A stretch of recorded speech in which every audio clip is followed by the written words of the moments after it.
Meeting to order. It's 2 o'clock. This is the Board of County Commission regular workshop agenda, Tuesday, June 8th, 2021. I've asked Commissioner Adamczak to give the invocation, and Commissioner Turner, will you do the Pledge of Allegiance, please? All rise if you can. Dear Lord, thank you for bringing us here today amongst our community, amongst our commission. Please guide us in making the decisions and deliberating on these things that are put before us today. Let us do so in your best interests. Let us be a light, all of us, to our community and to follow in your name and to reach out to others. In Jesus' name I pray, amen.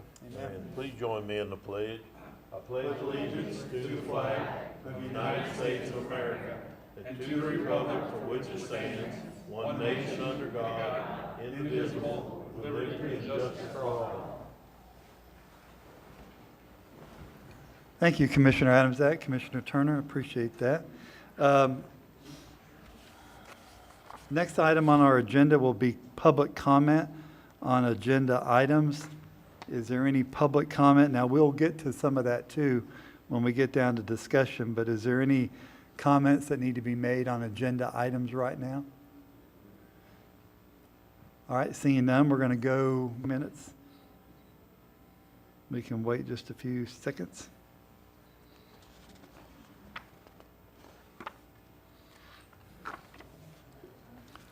We could go ahead and do item A. I don't think that's going to take long. Okay. All right, we're going to skip down in our agenda to item A on number 4, Georgetown Riverfront Park.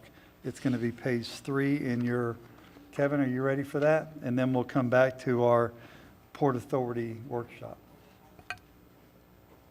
Thank you, Commissioner Turner. Yes, gentlemen, this is a proposal from the University of Florida, the IFAS Extension Office. We've worked together with them and trying to get some of the items taken care of on our management plan that we initially turned into for the Georgetown Riverfront Park. I believe you have in your documentation approximately 16 of those items. We've contacted the University of Florida, and they're going to possibly come over and help us out with some of those items that are on there. If you'll go through there, they actually have in their proposal some of the things that they're going to be able to help us with as far as identifying wild animals or any plants or species like that. So they're going to be able to go through and help us with this proposal, knock off some of those management plan items that we have previously listed and continuing to move us forward into trying to possibly modify the management plan at some point. So, Mr. Chairman. Yes, you may. So basically what you're doing today is you just need $12,000 to help fund the IFA study or whatever. That's the money amount they requested. Yes, sir. No more than that. Mr. Chairman, I move that we authorize $12,000 to help them with this project. Okay, we have proper motion by Commissioner Turner. I'll second it. Second by Commissioner Pickens. Any further discussion on the motion? Hearing none, all in favor signify by saying aye. Aye. Opposed, like sign. The ayes have it. Thank you. Yes, sir. Now we're going to go back to Port Authority. We're going to recess the workshop and go to Port Authority workshop. Is there any public comment on Port Authority items? All right. Did you? Sure. Good. Okay. That went better than I expected. That's always good, isn't it, Mike? Okay. General discussion on Port Authority. We had some of that this morning. Is there anything else on Port Authority general discussions? All right. We're going to adjourn our Port Authority workshop and reconvene our Board of County Commission workshop. Next item on the agenda is the Barge Discussion under General Services. Mr. Troxel, is that you? No? Ms. Young. Ms. Young? Yes, sir, Commissioners. Thank you very much. Go ahead. Okay. We are just seeking board direction on how you would like the barge to be disposed of. This is the Drayton Island Ferry, the old ferry, if you will. And we did some initial minor repairs just to get it out of the water. In order to make it seaworthy, it needs some substantial repairs, about $46,000 worth. But we would like to dispose of it. It has been surplused, and I'm just looking for direction. We have had some citizen inquiry as to how it's going to go and where it's going to go. So staff is seeking direction. So you're looking to, you're already going to surplus the item. It's already been surplus by the board. Okay, so do we need to set a minimum on that if we want to sell it, or are we just going to do open bid? That's the conversation we need That's to what have. I need to know from you all. Just add it to the upcoming bid over there in East Placa, but it's not in East Placa. It's actually, one item will be at the barge port. Of surplus equipment, yes, sir, we can do that absolutely, because we have some in East Placa and some at the EOC, so we can absolutely add it. That would be my suggestion, just add it to the one coming up and just say that one item's not at East Placa, it's out at the port. We can do that. Okay, Commissioner Pickens. Yeah, on that, you said you've had some inquiries about that. I think that that definitely has some value. It may not be for up to specifications to transport people, but an individual will have, because I know somebody from South Putnam is interested in having that barge. So I think that one needs to be handled a little different. I'm with you about doing it with the surplus, but that to reach out to some dock builders and things like that to make sure that they're aware. Because didn't they have a value of $27,000 like it is in this packet? Wasn't that in there, that they evaluated when Palaca Welding was doing some work on it? I believe the assessed value is a little more than that. Okay, I just don't want to see it going for scrap. Sure. And if it is the desire of the board for us to include it on that next equipment auction, what we can do is reach out to the citizens who have reached out to us and make sure they know where it will be up for bid, how they participate, what the process would look like, and make sure that those interested parties are notified, Okay. if so desired. Does Okay. the board want to put a minimum bid on that barge? Or just hope to get what we, I mean, we can always turn it down, right? But we don't really want to do that. Not Can't unless turn you it put a down. minimum bid on it. It's fee simple, I imagine. Lowest bid gets it. Highest. Yeah, unless you have a minimum bid, yeah. Commissioner Pickens, is this something you'd rather just do as a side item or just add it to that one? Because either way is fine with me. Do you know what well, I guess we can't discuss what the value is, or can we?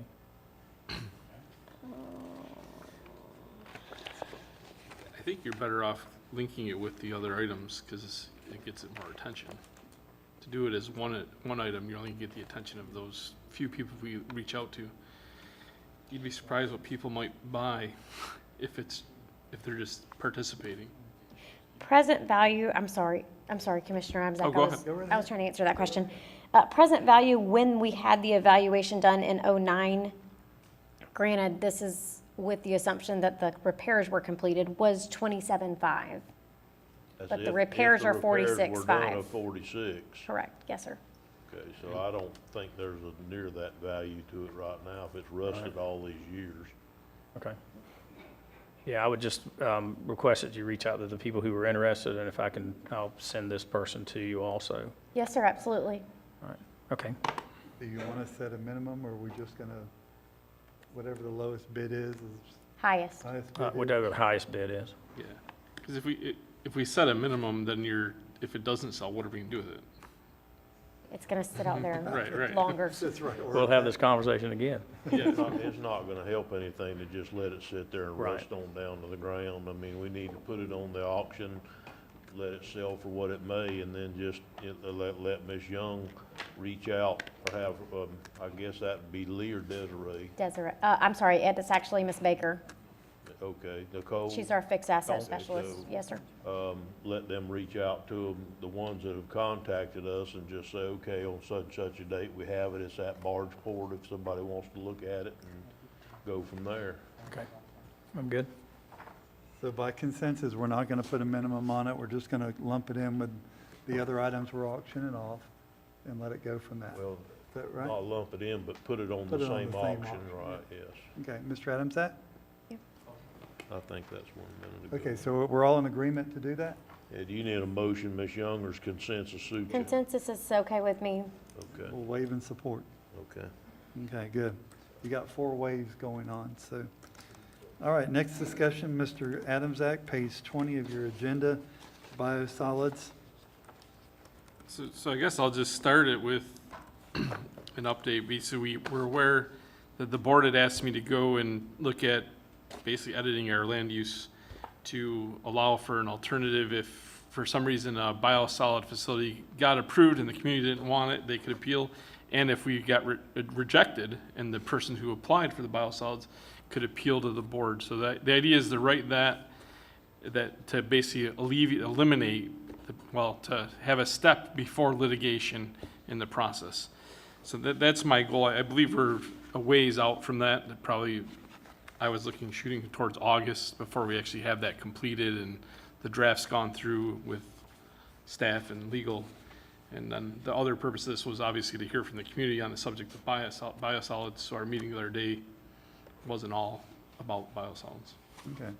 So what you'd like to see, basically, if somebody does an application for a biosolid in Putnam County, that it would come before the board after it would go, where is it, it's gonna go first, Planning No. Commission, is that right? Go to ZBA. ZBOA would make their decision, and people would have an option to appeal if they so chose.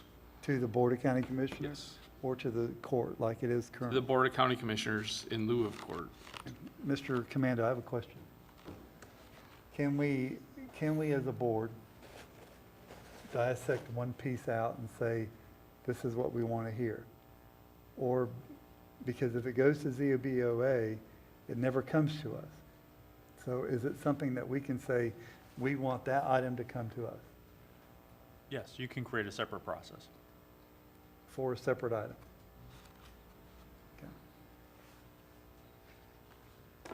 How Go ahead, Mr. Pickett. so how would that work? How would you know which one's coming down the pipe? I guess when you hear about it? When they make the application. I'm not recommending that you should do that, I'm just saying you can. That's up to you. And we don't know what that looks like yet, exactly how it's gonna be written. I think they said unfortunately, I was working with Mr. Troiano, so he's not here. So there was 4 or 5 places in the land use code and other places that would have to be edited with some lines to make that happen. And then obviously it would come before us. Mr. Turner? Mr. Chairman, it seems like that every few years, there's some issue that comes along that is a controversial issue, and the first reaction from whoever's the commissioner at that time, it seems like this is not the first time, the first reaction is basically take ZBOA and make them where they're not quasi-judicial anymore, and everything comes to the board like the planning commission does now. I'm not for that. I think we need to trust the ZBOA to some extent. I understand this is a process that we're going through here, and that a lot of the people here today are for not wanting to put biosolids in this particular location or whatever, but there's still a process to go through. And it's not an easy process. You have to, number one, you have to have the proper zoning, but then you have to go to DEP and go through a full application process and review process. And then usually they would grant that they would grant or not grant that permit, but then on top of that, they would grant it pursuant to you obtaining a ZBOA special use permit. So there's a lot of hoops in there already, and none of these hoops have even been jumped through yet. I'm not for placing a moratorium on it for the county, the whole county, and the reason why is because this may not be the proper location, but you can't tell me there might not be a proper location somewhere in Putnam County that would be okay to put biosolids. So I'm not for placing a moratorium, and I don't think that we need to change the whole process that's been going on for a while just because there's one controversial issue that comes up. So, we do have a process in place. It's the ZBOA and the DEP, and if they do this correctly, then they're gonna do it by data, and they're gonna do it by, if it should, the right reasons, and then it would go to ZBOA where they can put all these restrictions on a supplemental use permit, such as even higher than what DEP. It could be something along the lines of, you could put that it had to be 1,000 feet, or, there's just all kind of unlimited things that they could put on there as far as different restrictions on the project. So I don't know that we need to completely change how we do every supplemental use permit or variance or anything else that the ZBOA hears today just because we have one controversial issue that comes before the board. And quite frankly, I don't know that they've even turned in an application yet. I don't really know, but if they did turn one in, by the time we got this changed, it could have already been past DEP and the ZBOA, because you don't change these things in a day. It's not something we can vote on today and change. It's just not, because it's an ordinance, and an ordinance takes a certain amount of time to go through the motions, and you got to have 2 hearings, and it's just the way it is. And so there's a possibility they could go through their whole thing before we could get the ordinance change if we decided to hear every every special use permit and every variance in the county. I think you've got to trust your boards to some extent. Thank you, Mr. Chairman. I agree. Thank you, Mr. Turner. Mr. Adams, that? So that's why I was saying I'm surprised that my name was associated with this, because when we were in that Tuesday meeting, our chairman had stated to the people in the audience that they didn't need to speak, that they would give them the opportunity in a workshop. So I expected you actually to have your name on this item, not myself, because I'm not ready for this item because we haven't even written it or done anything with it. That was the direction I got from the board several meetings before that.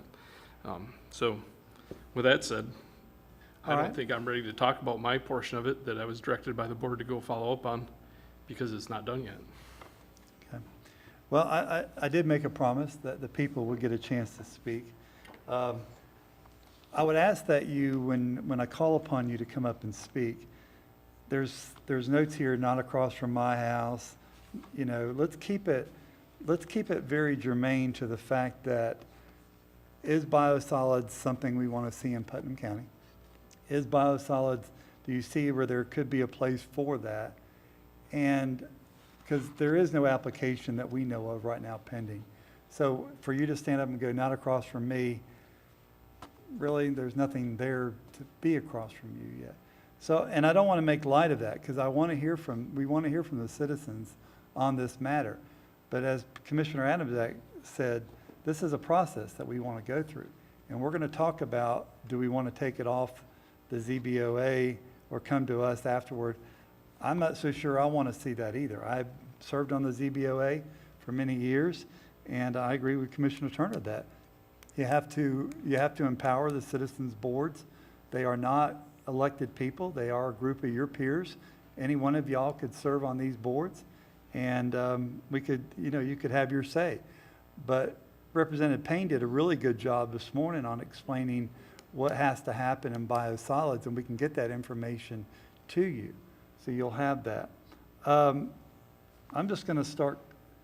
Rose, I'm going to miss Palmquist. Okay. And let's talk about biosolids as a whole, okay? If we can. Thank you, Ashley. Come up to the mic, the other side. Yes. It's all new to me. Come here. I got it.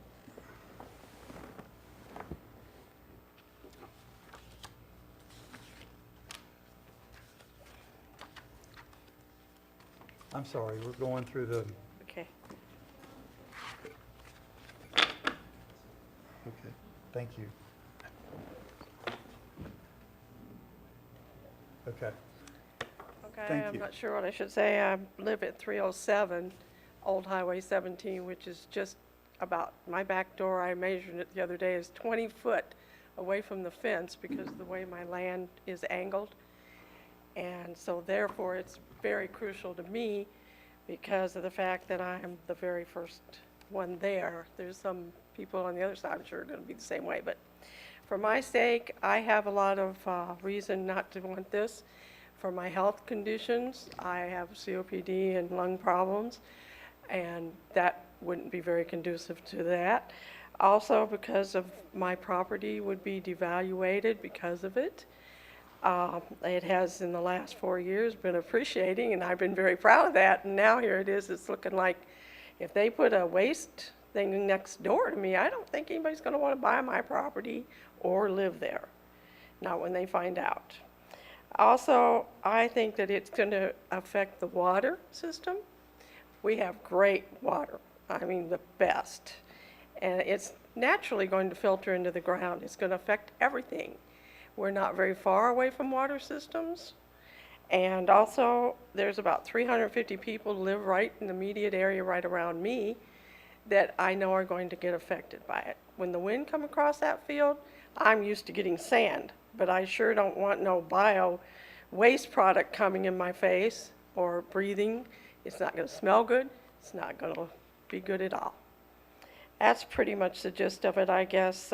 There's also going to be the concern of the roadways, the trucks coming in and out of there. It's not going to do great things for our roads. My particular situation, they can come right past my bedroom window. The trucks come right in the gate next to me, right past my bedroom window. So you can understand why I'm, not for it in any way.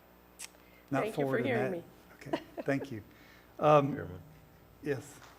Um, Okay, hang on, no, please. Yes, sir.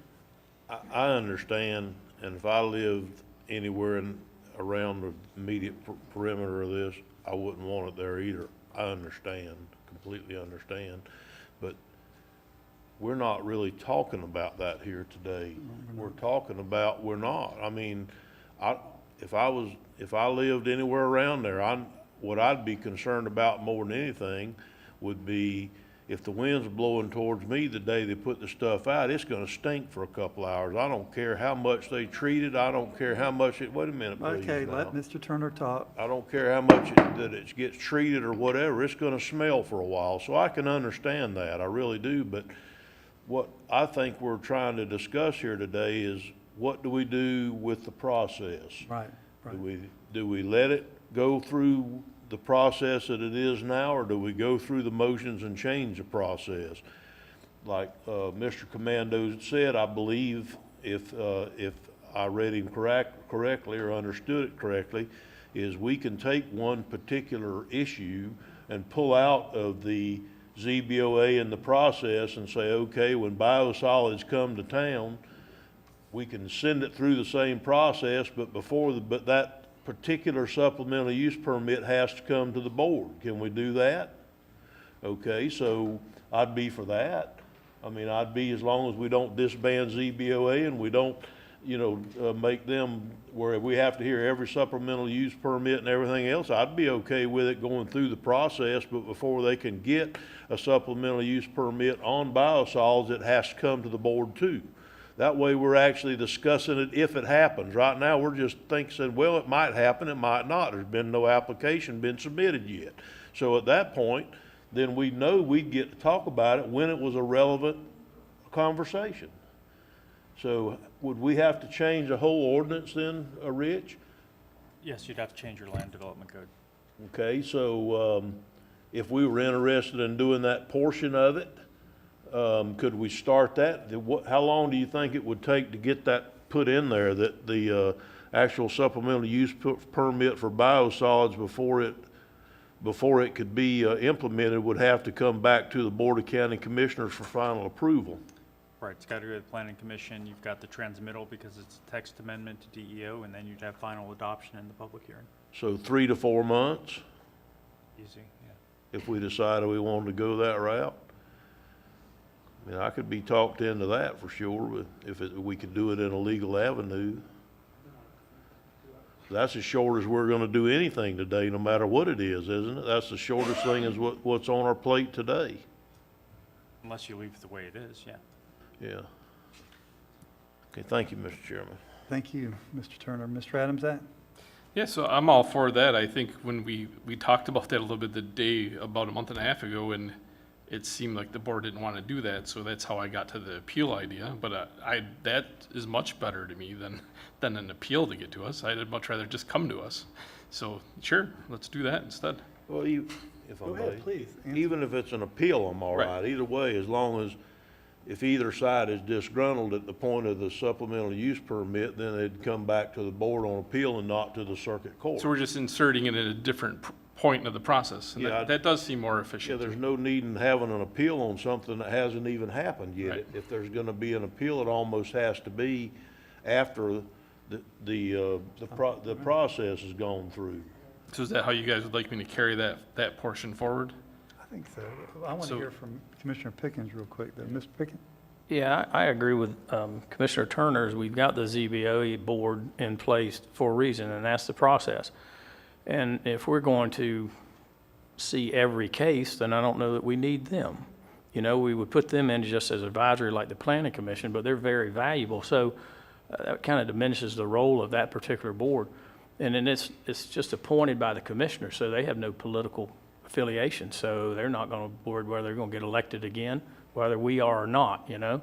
And so I would agree with putting it on the biosolids and then make an appeal if it needs to come to us. But sometimes it may be if somebody's got 6,000 acres and they want to put some biosolids in the middle of it, nobody's going to complain. And it would go to them and it wouldn't have to go to us, correct? If We there's didn't no appeal yet. It's just to appeal to us if it needs to go Right. forward. All right, then let me ask you a question. Would it still go to courts after us? Yes. Okay, so that process would just be one more step with the biosolids. I would agree with that. No question. I think Just on the that's- biosolids. If I may, Mr. Chairman, I think that's the easiest way to do this. We want to remain control over this issue, and so if you went ahead and went through, let's say, for instance, let's go through the process quickly.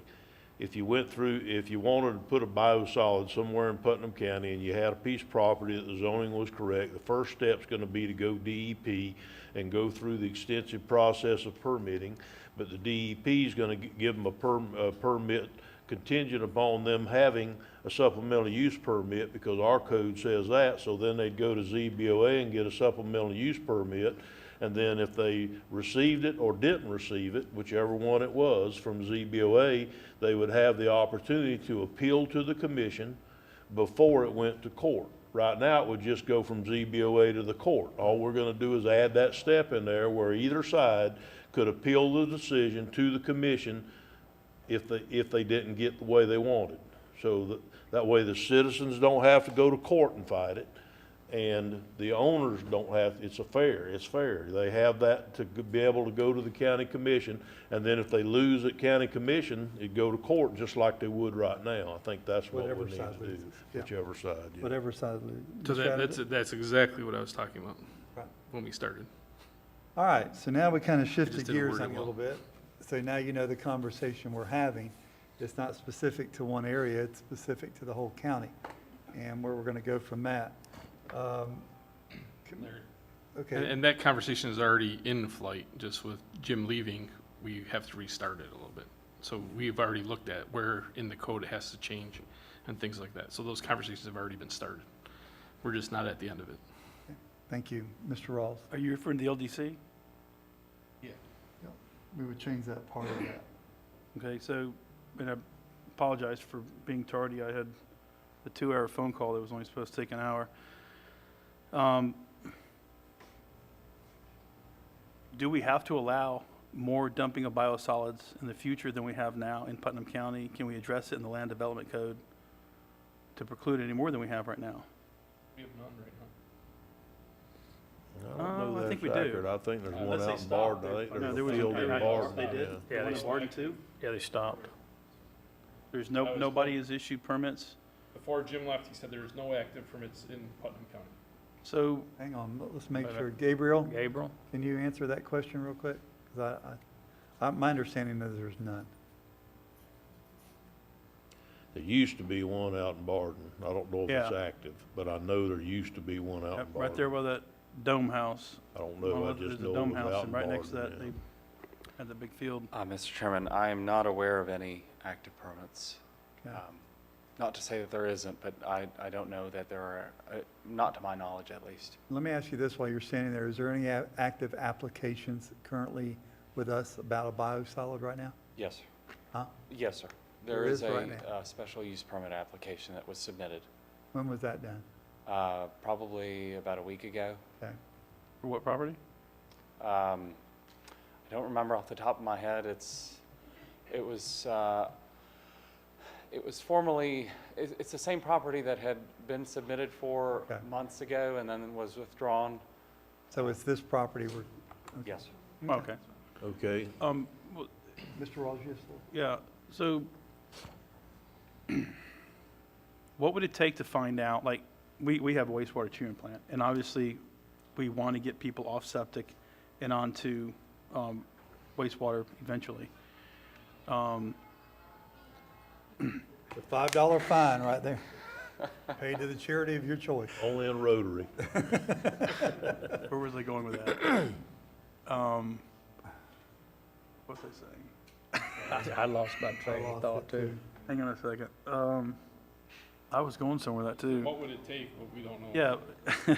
What would it take for us to figure out, going forward, how much area we need to be able to get rid of biosolids if we do? Because what do we do in East Palac, and I hate to sound ignorant, but with the wastewater treatment plant we have there, I know we've got the settling ponds. What do we do with the biosolids from there? Carry it in the landfill. And we dump it in landfill, okay? I Yeah, but think so. Is We that haven't established a class of those biosolids though. Yeah, I was right? fitting to say it's not biosolids. When they go to the landfill, it's dried sludge. Okay, they dry it in the ponds So and they actually dry then, it in the ponds, clean it out of the ponds, take it to the landfill, and they landfill it as dry sludge, not as biosolid. My understanding of biosolid is when they take liquid sewage and they treat it Right. with lime and chemicals and make it as benign as they can to a certain point, and then they go spread it as fertilizer. That's what I think the difference is. so is it possible that we as a community can service ourselves by having wastewater treatment plants going forward in the future?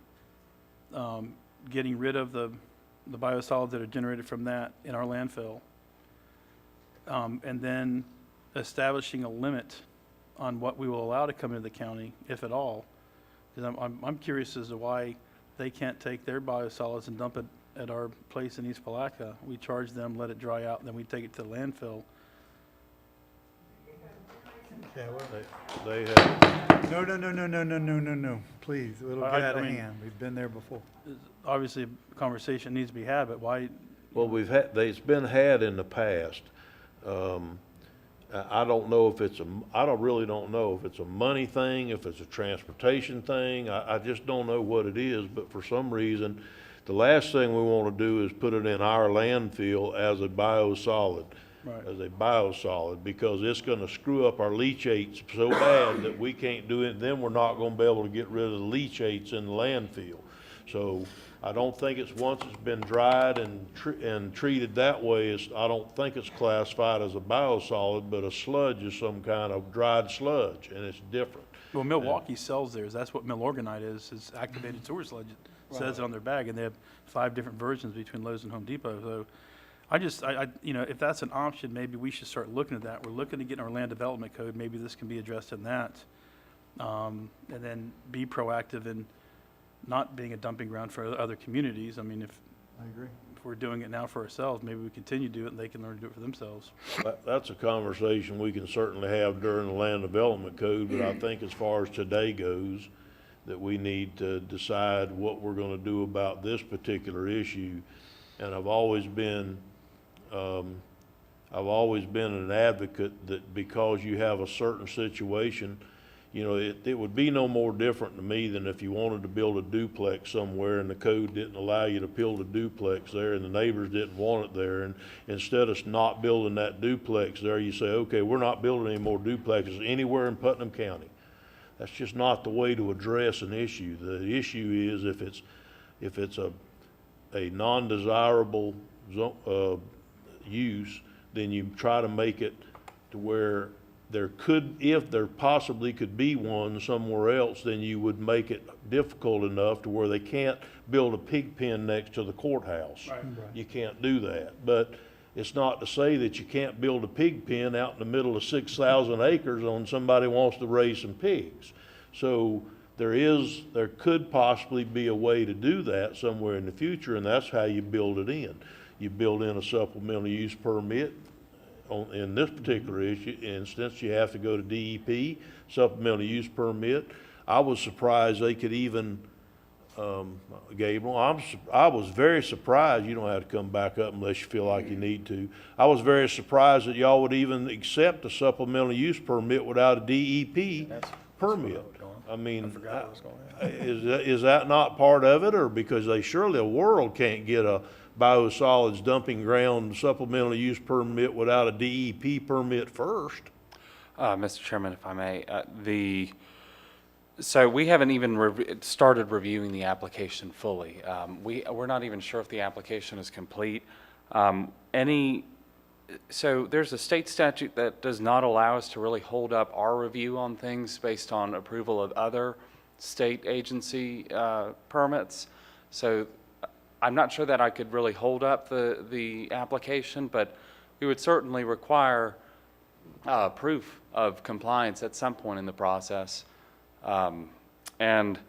Especially depending on the class, I wanted to address also if the property has a floodplain on it or a groundwater recharge area, a high recharge area, our comprehensive plan and our code both have restrictions on the application of hazardous substances within those areas.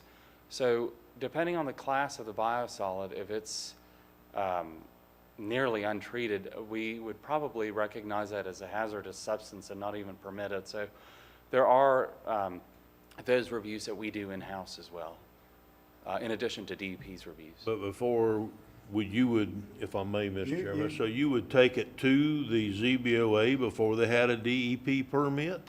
I believe, and I'll defer to council on this for verification, but I believe we would have to, because it's another state agency's permit, and we would state, I mean, it would affect our recommendation, the recommendation that staff issues certainly, but I believe we would have to continue with the process.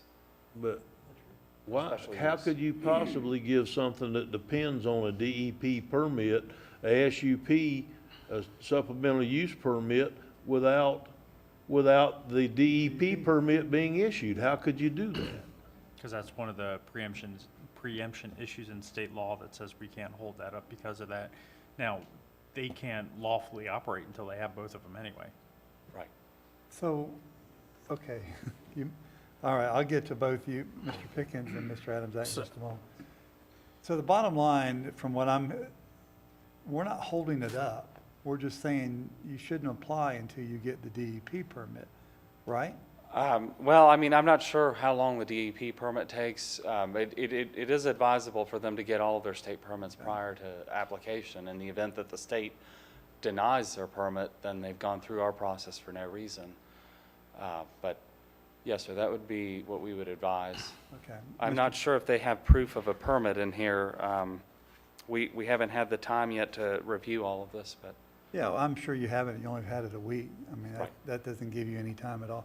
Mr. Pickens, you have a question? Yeah, along those lines, so it's possible that you could give him or he applies for the permit, it goes to the ZBOA, and they approve it, so he has it before he gets to DEP. That is possible, yes, sir. If they Okay. give it to him.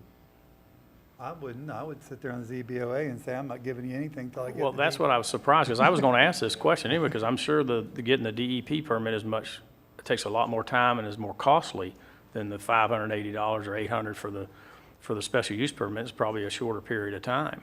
I would imagine so, yes. So you're saying that they could get it and have it ready pending on getting the DEP? Correct. They could go through that and vote on it and everything? Yes, sir.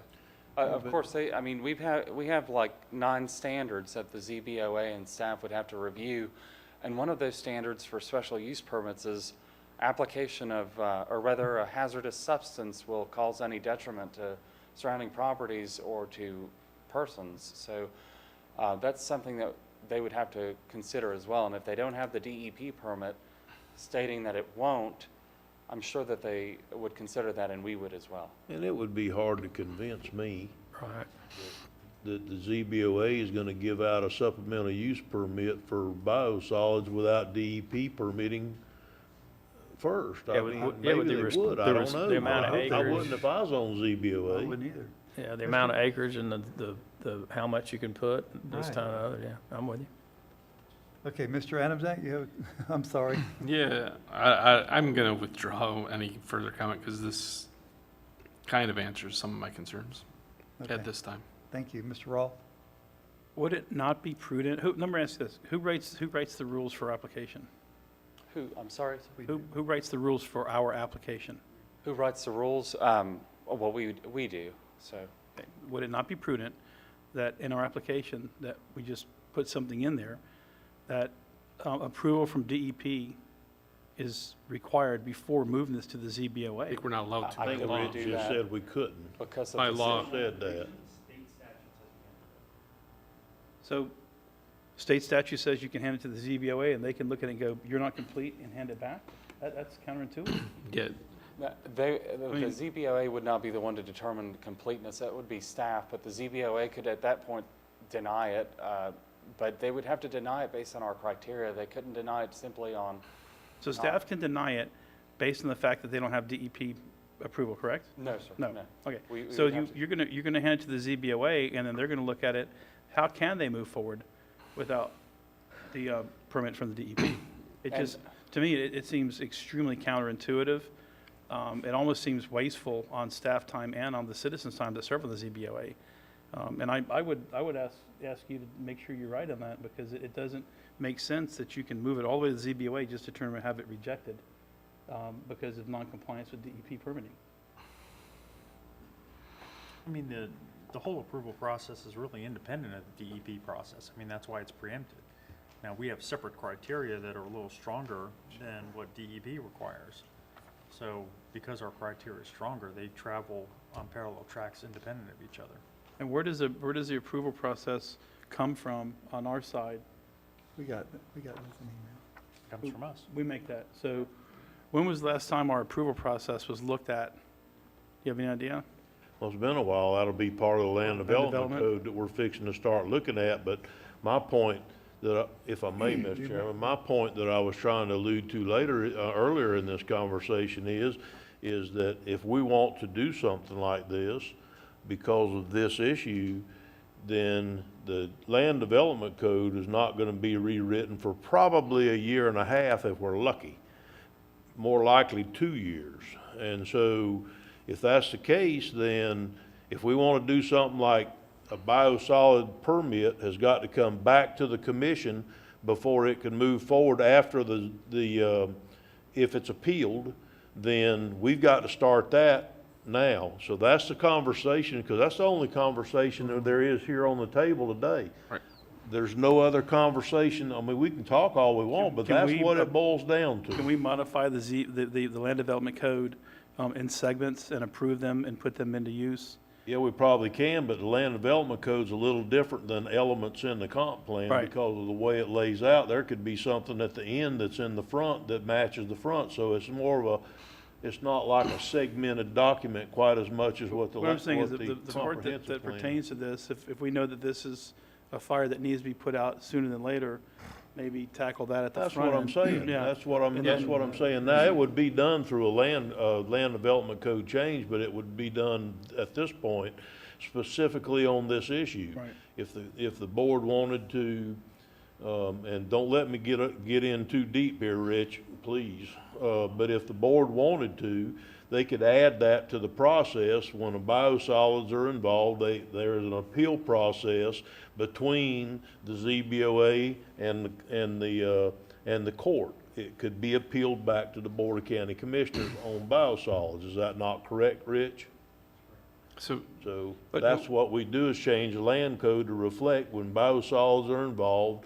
Then if there's a supplemental use permit that's been either approved or denied, then that whoever the side that lost could appeal to the board at that time instead of straight to circuit court on that issue. So how do you, can I interrupt real quick? So, and that, did Mr. Toronto pass this on to anyone when he left? Because he identified 11 places in the land development code where it would need to be changed to do this. We've already, Yeah, I'm we've sure. already sat down and gone through this. I understand that. That's Yeah. if we wanted to do it. There's 11 places in there, but I'm sure y'all were talking about taking every ZBOA case and bringing it to No, us. we were only talking about. Biosolids only. Yes, that was the whole point. Well, it would be changed wherever it is. Right. So I just want to make sure someone is still, okay, so Still- we've already identified where in the, But your question, you got a question for Gabriel. oh, He did leave some documents for us. I haven't seen the 11 places, but I will say that In order to not capture, so biosolids are considered intensive agricultural uses. We have a very broad category that includes biosolids. Right. In order not to include every intensive agricultural use in that same new process, we would have to create a new use that specifically addresses biosolids. Right. And that was Why part of it. wouldn't we? Yeah, that was part of what we were, Yeah, it's what him okay. and I sat down We and did for can. several hours. Yeah, we can do that, make it on biosolids use. But I believe I still have the floor. Oh, yeah. I'm still trying to wrap my head around the fact that, Sorry about that, but in workshop, we try to have discussions more so than be quiet as formal, so.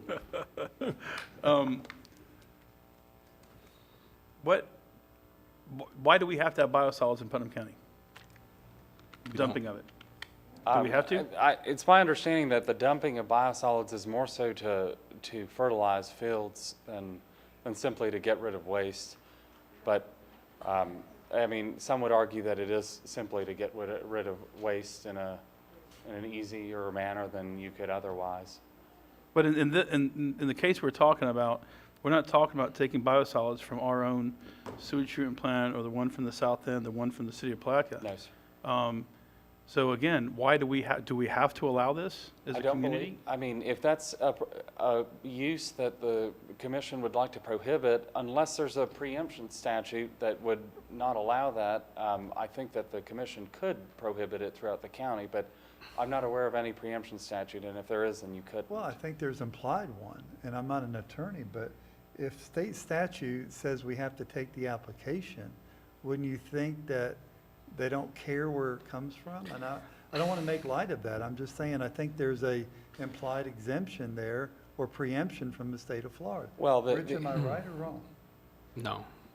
No, I don't know that it's a preemption, but I mean, there's legal consequences to that decision that I want to talk to you about offline. Okay, but the bottom line here is if I want to apply, Go ahead and bail him out, John, we'll let you.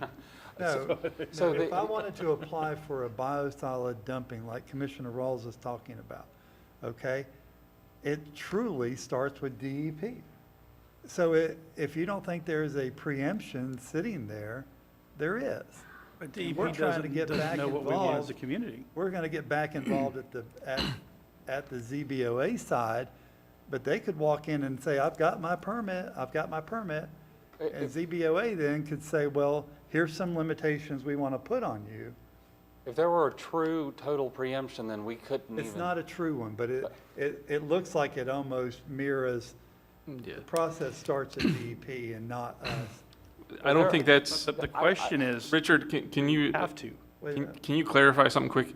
That policy isn't specific to biosolids, that's across the board, isn't it? That's across multiple. Correct. Yeah, so it's not about biosolids, that's about the fact that a local board can't hold up a state decision. And I actually support that 100%, and the reason why is because whether it's someone trying to do something other contractually or otherwise, a local thing shouldn't have to wait for we're the cheaper path. So we should be able to be getting out of the way before we go to the state. So if someone would get rejected by a local community, whether it's for biosolids or a different topic, it's a lot easier to get rejected for $560 than it is for the $10,000 or $15,000 it might take at the state level. So it's not that part of it is not specific, and I read it, so that, only because I sat through the state thing the other week, and, well, I watched all of them after the fact, but they talked about this a bit, so. But my question was, it was never answered. What if we as a community decide that we really don't want outside biosolids coming in? We want to deal with our own in the county, but not allow outside to come in. How, number one, can that be a position that the citizens take, Rich, to you? And number two, how would that be addressed? Where would it be addressed? I'd have to do more research on that. My gut reaction is no, that's not. You're affecting commerce across county borders and state borders. All right, let's listen to Mr. Ciaffi real quick. No, that was it. I think the confusion is a little confusion about contiguous review. We can't hold them up if they're waiting for another agency. We're not saying when it gets to ZBOA that they say, we're going to grant this with the condition that you have your DEP approval. So if they grant the SUP and they don't have a DEP approval, they legally can't operate anyway. But can the ZBOA say, I want to put more conditions on it than DEP allows? Because we do know ZBOA has that I ability believe to you put could. conditions on it. Yeah. So they might could say, you know what, we're only gonna deal with our biosolids in Putnam County, for example. We don't wanna take any outside. So if you have a permit, you can only use inside. I don't know if that's, or you can only do 15 tons per acre instead of 55 tons per acre. I don't know I think and I'm just making numbers up, but the ZBOA can put those restrictions on at that time. And then if we do the process like we're talking about today, then it can be appealed back to us before it goes to circuit court. One side or the other side can appeal it, which naturally, I'm sure, will have an appeal no matter what takes place at that point. Correct. Yes, sir. Are we on, is that? Something tells me, though, that if this was such a great product, that farmers would be using it in Hastings. We wouldn't be looking at where we're gonna put it. Well, because, And, you know, and I don't know, do you graze cattle on land after you fertilize it with biosolids? yes, Okay, I don't, I'm not sure about that. I'm not familiar with the process, but my understanding is it's to enrich depleted soil. Whether you can graze the cattle on the land afterwards, I'm not sure. so once you enrich the depleted soil, how often do you enrich it? I'm not sure. And you got the right words there, enrich, and that's, my concern Commerce is, allows. and I still refuse to accept the fact that we can't say that we don't want outside biosolids coming to our county. I don't take that for an answer until it's proven, so I would love to get a written memorandum on it. If you can pull me something on it that says that we have to bring it in allow it to come in from outside communities, because that just doesn't make sense.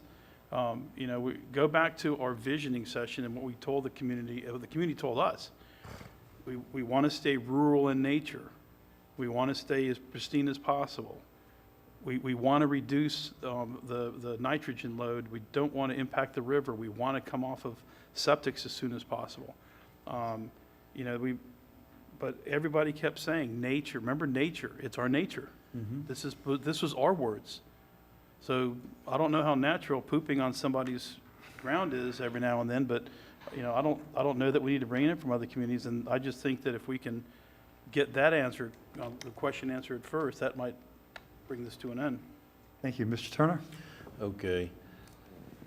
If we're gonna do something today and move this forward, we can have these philosophical conversations for another 2 years and fix it in the land code. But I'm just as adamant about not placing a moratorium on it as you are on placing a moratorium on it. So we can go back to showing out at one another, or we can try to come up with some kind of a compromise here and move this forward today. I understand, but I don't think we can do that. Maybe, maybe not.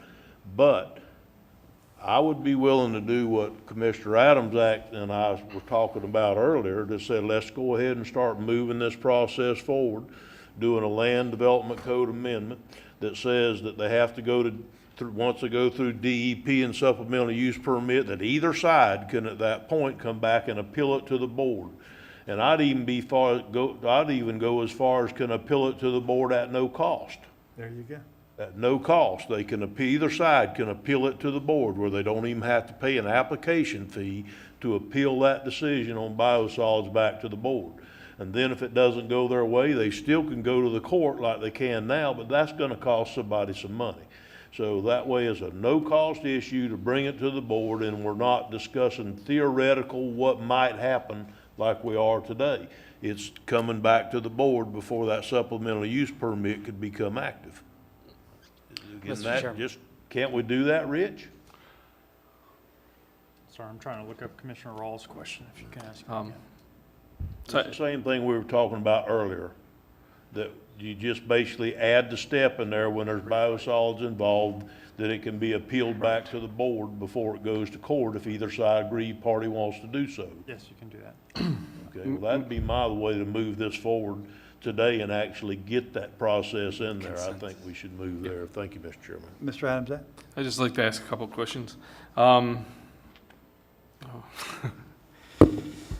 So I think what Mr. Rawls is talking about is a ban, and I'm not for a ban, but a moratorium is different, right? A moratorium could just buy you time, like a few months, something like that. So is it possible that we could do a moratorium until such time? And I guess my question to you guys is given what you know from Mr. Troiano, what was passed on, how long do you think it would take for the mock-ups of the land development code to add the appeal into it, and then obviously the process that has to go with it, how long do you think that would all take, an estimate? Obviously, you don't know exactly because we may run into snafus and things, but is that 6 months? Is it a year? Is that 2 months?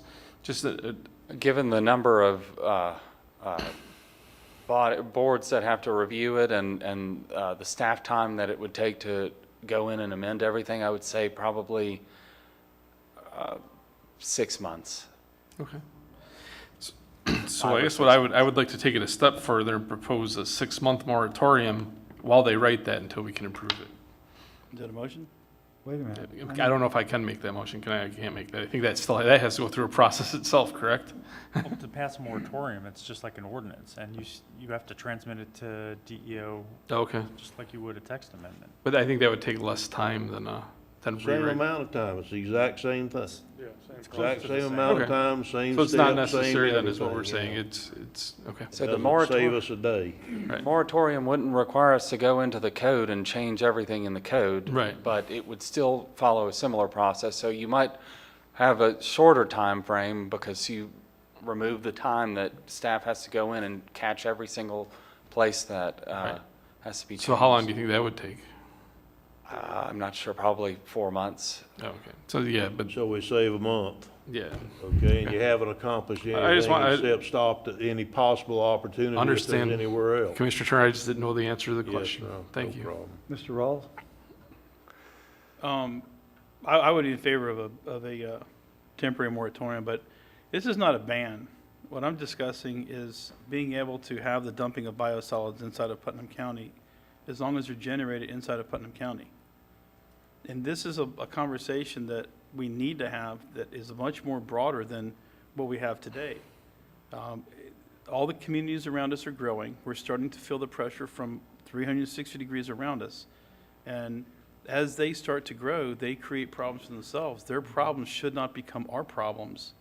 I think at this point, we really need to circle the wagons and protect what's inside our 790 to 800 square miles. But it's not a ban. It's just not allowing other communities to use our resources, because one day we may need them. Well put. All Mr. right. Chairman, as a correction, I said 4 months on the moratorium. I'm honestly not sure how long it would take. It may be less time, so. Or more. Or more. Or more. You never know. It was a good guess. Even if it was 2 months, it really, We're not going to hold you to You it. know, at this time, Mr. Chairman, I think that we need to go ahead and see if anybody else wants to speak after our conversation and our blue cards or whatever, because And just as a further note, Mr. Chairman, we would just need consensus from the board on the route that this board would like. I think that should take a full vote, is what I think, not just a consensus on whether we want them laid out exactly by motion what this board wants to do, because that's too much confusion can happen on consensus on that issue. Okay, but if there are people that want to speak about the process, not about the location right now. So let's kind of change that topic. do we want to make that motion and do that? Not right now. I Okay. want to listen to the public, okay? So Ivy, you want to speak, Ms. Sauls, you want to speak first? Can I say something Yes, quickly? Mr. Adams. I don't necessarily, I like the idea that we're saying that they can talk about the process, but I support people talking about whatever they want with their 3 minutes. So I think if you came here and you have something to say, you should say it. So Well, I'm just putting that out there. Thank you. and nobody disagrees, but we just changed the whole concept while they're sitting in the audience today. They were coming to talk to us about specific location, and we changed that on you to a process. So you can talk about whatever you want to talk about, at least if you're on topic to this.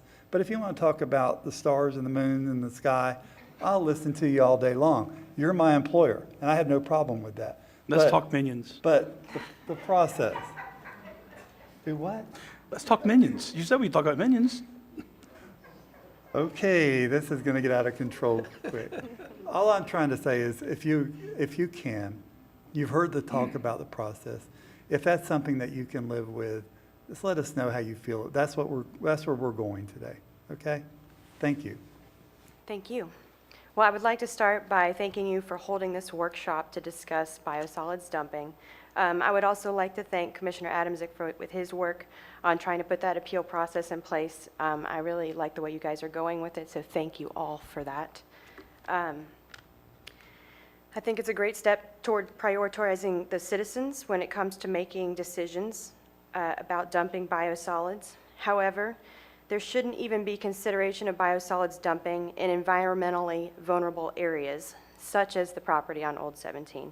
It has wetlands, FEMA flood zone, and highly permeable soil in an aquifer recharge area with a stream that drains from Silver Lake and runs straight into Lake Crescent at a place called Hurricane Point. Lake Crescent is already on the EPA's 303D Clean Water Act listing of impaired waters. Do I need to remind anyone that Lake Crescent feeds into Dunn's Creek, which feeds into St. Johns River? If we want to protect the natural resources that make this area the gem that it is, there needs to be better protections to safeguard them. No one will want to come to this area to be on the water when algal blooms cause massive fish and bird kills due to elevated phosphorus levels from biosolids dumping runoff. I ask that you please make every effort to protect the resource that draws and keeps people here. Our health and property values are at stake. I have a few suggestions that might save everyone's time on this topic in the future. An ordinance to protect An ordinance to protect environmentally vulnerable areas from commercial Class B biosolids permit application. Not allowing permitting for commercial Class B biosolids unless it is incinerated prior to application. Put more strenuous monitoring provisions in place and impose increased daily fines to deter violations. Or sign a letter to state officials supporting the protection of environmentally vulnerable areas from harm caused by the application of Class B biosolids. Again, I thank everyone for their consideration of this matter and hope our county leaders choose to protect Putnam County residents and not support commercial interest from a neighboring county. Thank you. Thank you. And I like that process that you kind of kept it that way. Thank you. Robert Bryant next. Chairman Harvey, while you're still up there, I had mentioned last meeting, we were discussing this, is about putting together an information session from DEP. I've spoken with Representative Bobby Payne. Bobby Payne has worked on a water bill for the last couple of years and addresses biosolids. And I'll go ahead and make this statement of the people, this is my district. The people that I've talked to and listened to, they don't want this down there, period, at any shape or form. I truly believe if it was proven to them that you could drink it, they still don't want it spread in their neighborhood. So I guess what I'm asking, and I'll ask you, is 'cause you seem to be the representative, do you think it's worth me getting with Representative Payne and having some people from DEP come down and meet? I would assume that we could do it at the South Putnam Church, which is the YMCA, to have an information session on biosolids, questions, answers, and those type things. If you think this is worth my trouble, then I'll be glad to set that up. If you don't think it's going to help, then I'm not going to put Bobby Payne in that particular position. So I wanted to go and ask that, and you can think about that and get back with me. But Bobby Payne has a lot of information on that he'd like to share, and he can bring some people from the DEP from Tallahassee and wherever to make that happen. I'd be open to that. Okay. Thank you. Thank you. Okay, and I'll go ahead and say, we're not going to talk about the location now. We're just talking about the process, right? Is that correct? Yeah, it's up to you.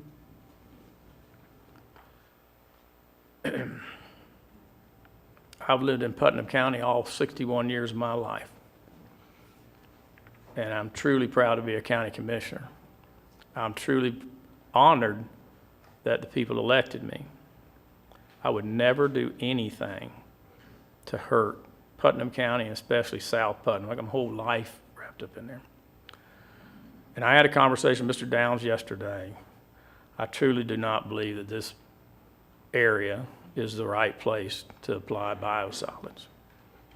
That is my opinion.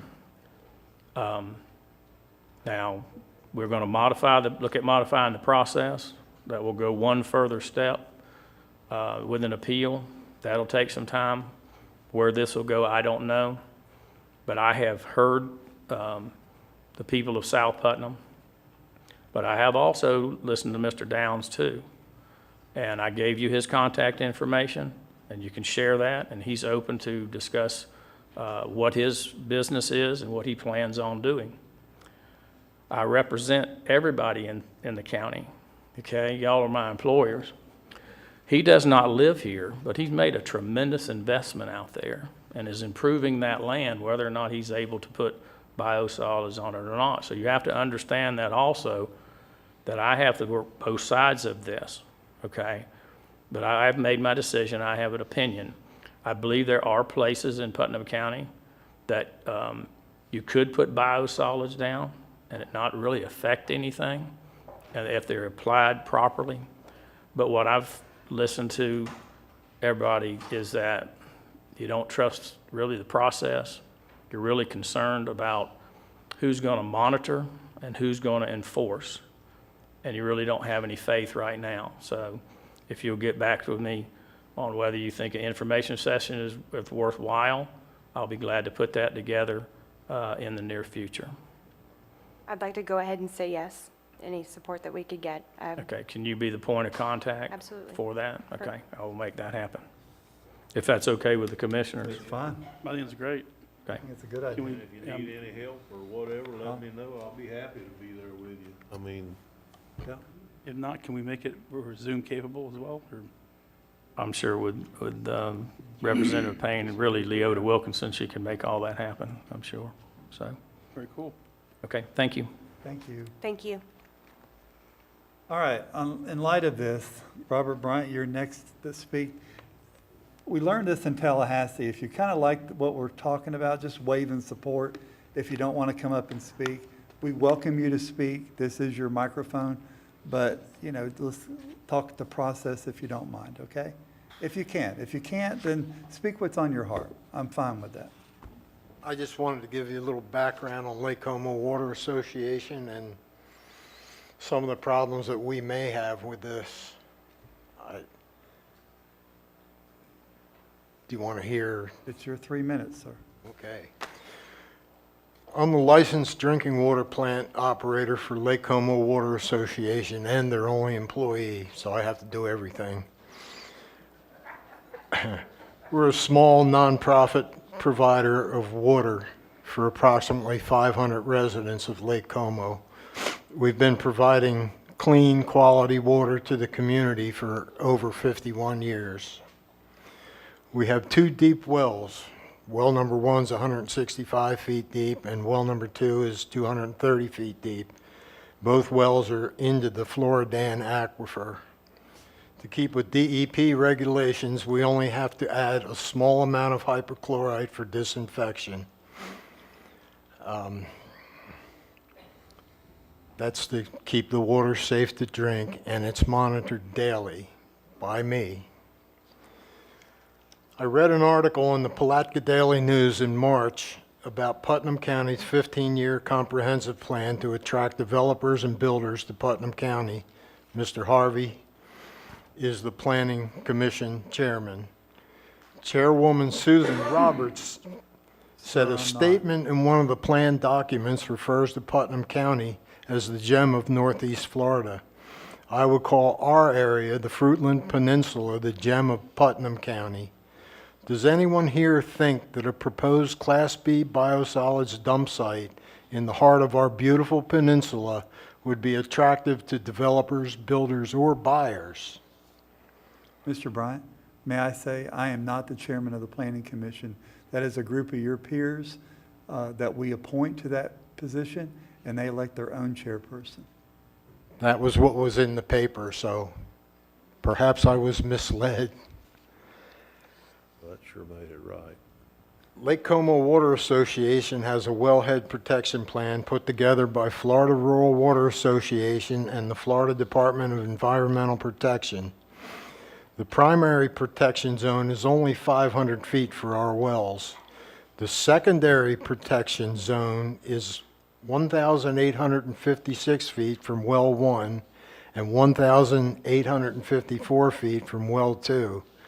The proposed biosolids dump site is 1,767 feet from our wells. We worry about runoff from the site affecting our wells and the hundreds of private wells around this dump site. The wellhead protection plan describes this entire area from Crescent Lake to St. Johns River and Lake George as a major recharge area for the Floridan Aquifer. According to the Floridan Aquifer Vulnerability Assessment, wells in our area have a more vulnerable susceptibility to contamination than average. Thank you. Mr. Bryant, could you wrap that up, please? Okay. Some of the questions that need to be addressed before granting approval for the biosolids dump site, will test wells be on site? Will testing be done on a regular basis? Will test results be publicly accessible? And will Class B biosolids be properly treated before application? Thank you, Mr. Bryant. Appreciate your comments on that. Skip Fowler, next. Again, you can wave in support if you've heard something you like. My name's Skip Fowler. I live at 105 Vale Street in Pomona Park. In doing research to try, with the emphasis on try, to be able to speak cogently about the soils of Pomona Park, Lake Como, and Crescent City area, I discovered that there's too much information available to try and absorb and understand. My Soils for Dummies speech, present company accepted, of course, begins with the area itself. As some of our speakers have already told you, it's a major recharge area for the Floridan Aquifer. It's also the major drainage basin for the lower St. Johns River. Having pored over soils maps and descriptions, it seems we have 4 major types of soil beneath our feet. I use the word soils, but the reality is that it's 4 different types of sand. Pomona, Canalis, Tavares, and Adamsville, with minor amounts of other types of sand. The permeability, percolation, or hydraulic conductivity of these different types of sand varies depending on the depth at which they are found and the depth or thickness of the individual layers. The one thing they all have in common is that they percolate rapidly, in some cases as fast as 7 to 9 inches per hour. Wow. Anyone who lives in the area for any length of time knows that when we get a 2-inch per hour rainstorm, there aren't any puddles in the yard. And this is why. The groundwater table varies depending on the time of year, as we all know, but groundwater is not the issue here. By virtue of the hydraulic conductivity rate, and since our aquifer and drainage to the St. Johns River are down there, it's only a matter of time before the aquifer is affected. I've also discovered in the course of my research that there exists the possibility of over 9,000 possible contaminants. That's not to say they're all in Class B biosolids, but they could be. The DEP regulates and tests for only 9 chemicals and 1 pathogen. And I'm just going to show you that. I gave everybody a copy of this. That's the list of possible contaminants. Some of these are what are called forever chemicals, or polyfluoroalkyl substances, or PFAs. These are the types of chemicals we've been warned about in old nonstick cookware. I guess we don't have to guess why they're called forever chemicals. They don't go anywhere. Part of the problems that everybody's talking about is dumping in a 6,000 acre. It's not the problem of where. The water's underneath us all the time, everywhere. This fact alone should frighten and sway any clear-thinking resident or representative of the people. I've heard about monitoring wells, but having been in the demolition business for over 40 years and dealing with monitoring wells, by the time contamination shows up in the wells, it's too late. Also related to my demolition and land clearing experience, the land clearing work that's being done on this particular property, Jenny Girl property, and the resulting diversion and consequent damming of the creek that flows through the property at designated wetlands without any permit or stormwater pollution prevention plan that I could find is Mr. appalling. Fowler, we're going to have to wrap it up, okay? Please don't let this dumping happen and ostensibly destroy the clean water and the pristine beauty that we love about our portion of Putnam County. Let him dump it near his house. Thank you. Thank you very much. Leo Bop?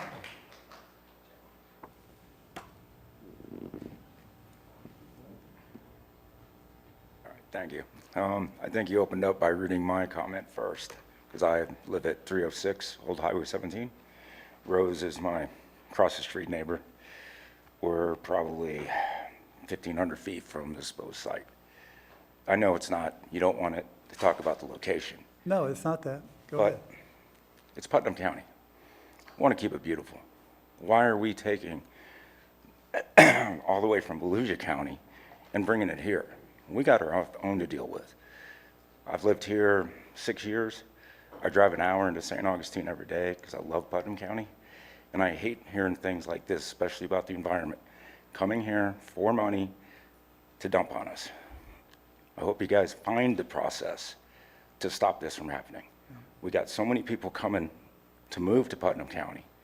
They're not going to want it if all of a sudden wells are contaminated. And that's the wells anywhere, whether it's in the middle of 6,000 acres or whether it's in the middle of 300. So it is about the location. It's up to you guys to do the process, to do what we're asking you to do and stop this from happening. Thank you. I appreciate it. Thank you, sir. Lisa Reimerman?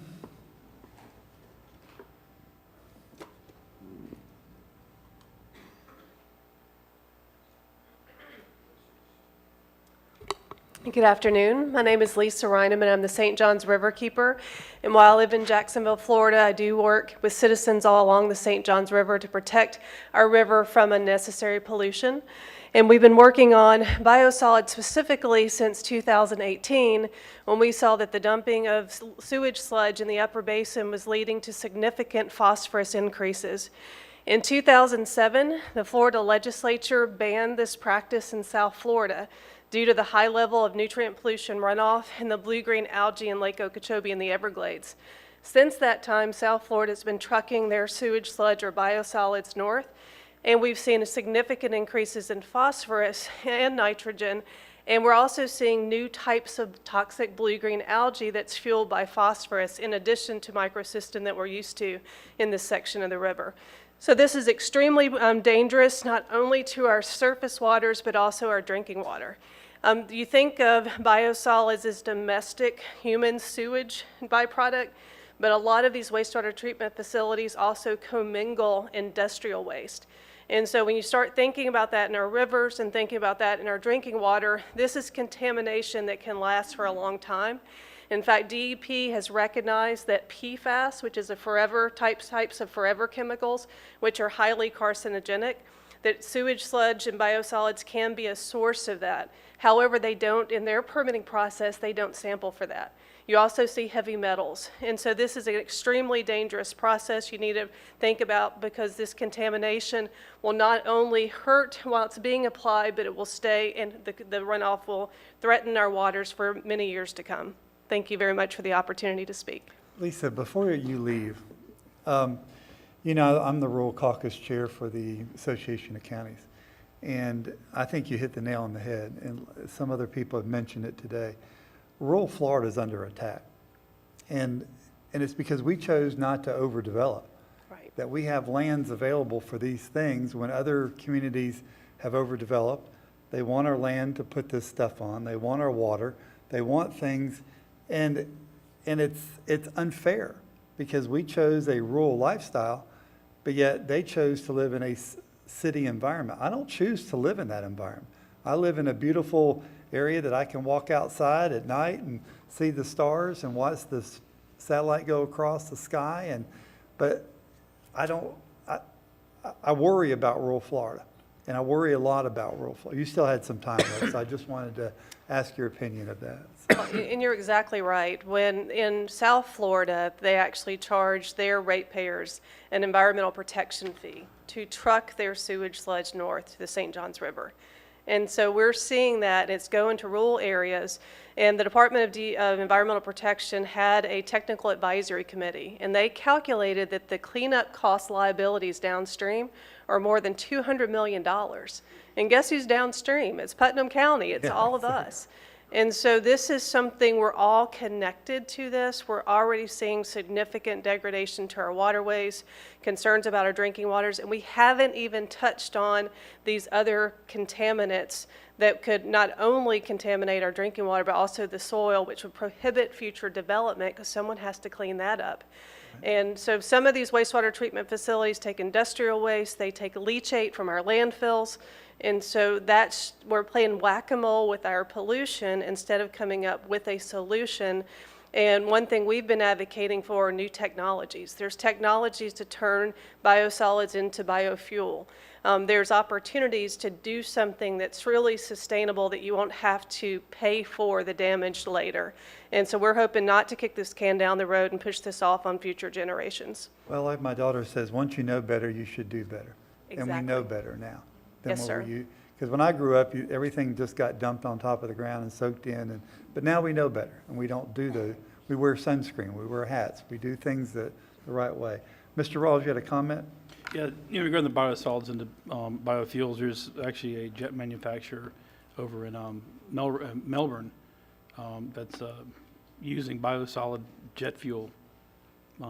So there's definitely an opportunity for that. And I think the more you force municipalities to rethink what they're doing, the more change you're going to affect versus just continuing the status quo. So I think we have an opportunity here to, like you said, when you know better, you do better. So I think we should force everyone else to do better. Thank you. Mr. Adams, you had a comment? So the technology that's coming, and I think it really is coming, is the exact reason why I'm not for an all-out ban. So just so everyone's clear, I think there is going to be an end product at some point that will be applicable. And we're not there yet, I don't believe that. But that's why I'm not for a long-term all-out ban. So, and I say that last time, but you weren't here, so. And through the chairman of the committee, the DEP has been looking at new technologies. In fact, several legislative members have tried to get funding for new technologies. I think that is something that definitely should be a priority for next year. Because even if y'all make a right decision in this body, if you have counties upstream from Putnam, allowing this practice, it's going to make its way down this way. So I look forward to participating in a workshop and doing anything we can to work collectively with you to address this issue. Well, please, since you've got your finger on the pulse, shoot us an email, get with Gabriel, anything that you want to share with us, we'd be glad to have. Thank you, sir. I will do. All right, appreciate you in attendance. We can. We'll take a 3-minute break. Hey, you good?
We're going to call our workshop meeting back to order. Don't run off, Ms. Murray. Ms. Murray, don't leave. You're right there at it. I'm going to bring you up here and let you, she's got to go to another meeting, so please come up and share what you'd like to share. You do have to state your name and address for the I record. can do that. Okay, good. Did you say? My name is Dr. Ellen Murray, and PhD, not MD. And just a little background, I worked for the CDC just recently before retiring with a grant through the University of Florida, with IFAS too, and I consulted with them. And I also worked at the State Health Office for about 10 years as an infectious disease consultant. So I know a little bit about this. And I was only given a couple of days' notice, but I did some research on biosolids.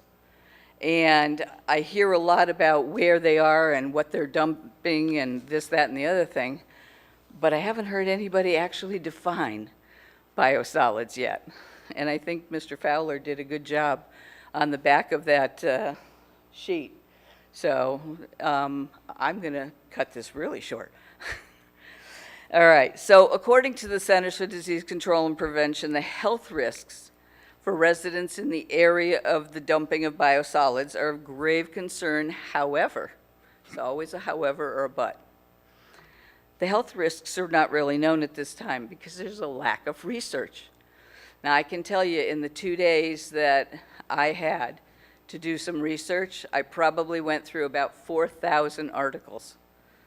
And of those 4,000 articles, everything said don't dump biosolids, but very few said why.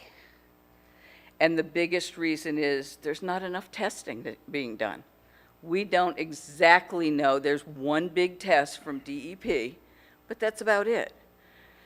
So due to the lack of research, the definitions of biosolids from CDC and NIOSH, and also DEP, there is always a possibility of carcinogens, pathogens, or other toxic chemicals. There also could be toxins, heavy metals, those kinds of things. And that's why Class B biosolids are regulated, and they also require specific training for dumping. They also require specific gear according to NIOSH and according to CDC. I haven't seen, after talking to a couple of people that work in these areas, they don't even use the gear. And I asked them if they have anybody in their family that have cancer or anything like that. Oh yeah, I got an aunt, I got, my daughter, but they don't really relate it to what they're doing. And I managed an ER for 5 years. Trust me, any kind of carcinogen is not good, and fertilizer is not even good. I've seen babies dying from it, just from playing in a fertilizer patch. What little research there is shows that Class B biosolids have the potential to harm people, plants, animals, and according to a paper called The Guardian, which I researched them, they've been in existence over 90 years, so they must be doing something right. There were incidents in North and South Carolina, in Georgia, in other areas where health issues were a direct result of biosolids from wastewater treatment plants. In the University of North Carolina study that I looked up, 75% of people living near farms that spread biosolids experienced issues such as MRSA, boils, rashes, vomiting. In South Carolina, in 2013, the sludge contained high levels of PCBs, which is a carcinogen. These may be isolated, yes. We have to wrap it up a little. Okay, good. So let me be very clear. I don't disagree with the importance of moving forward. I think it's a great idea, and I love the conversation that you guys are doing. I really appreciate it. But do it in a prudent manner. Test these biosolids, and not just once, but do it over a period of a couple of months or even 6 months to a year. And I just want to say that, I thank you for your time. I can be available for questioning because although it may be lucrative for some, the risks far outweigh the benefits if you don't do it in a prudent manner. And Mr. Pickens has my information. You Okay. can ask me anytime. I'm retired, so I can do it. Thank you. Thank Thank you you, Dr. very Murray. much. We appreciate it very much. Thank you. All right. Stephen Mann? Stephen Mann?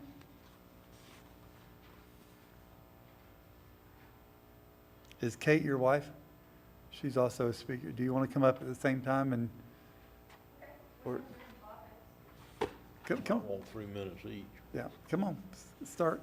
This isn't the first time we've done this, so.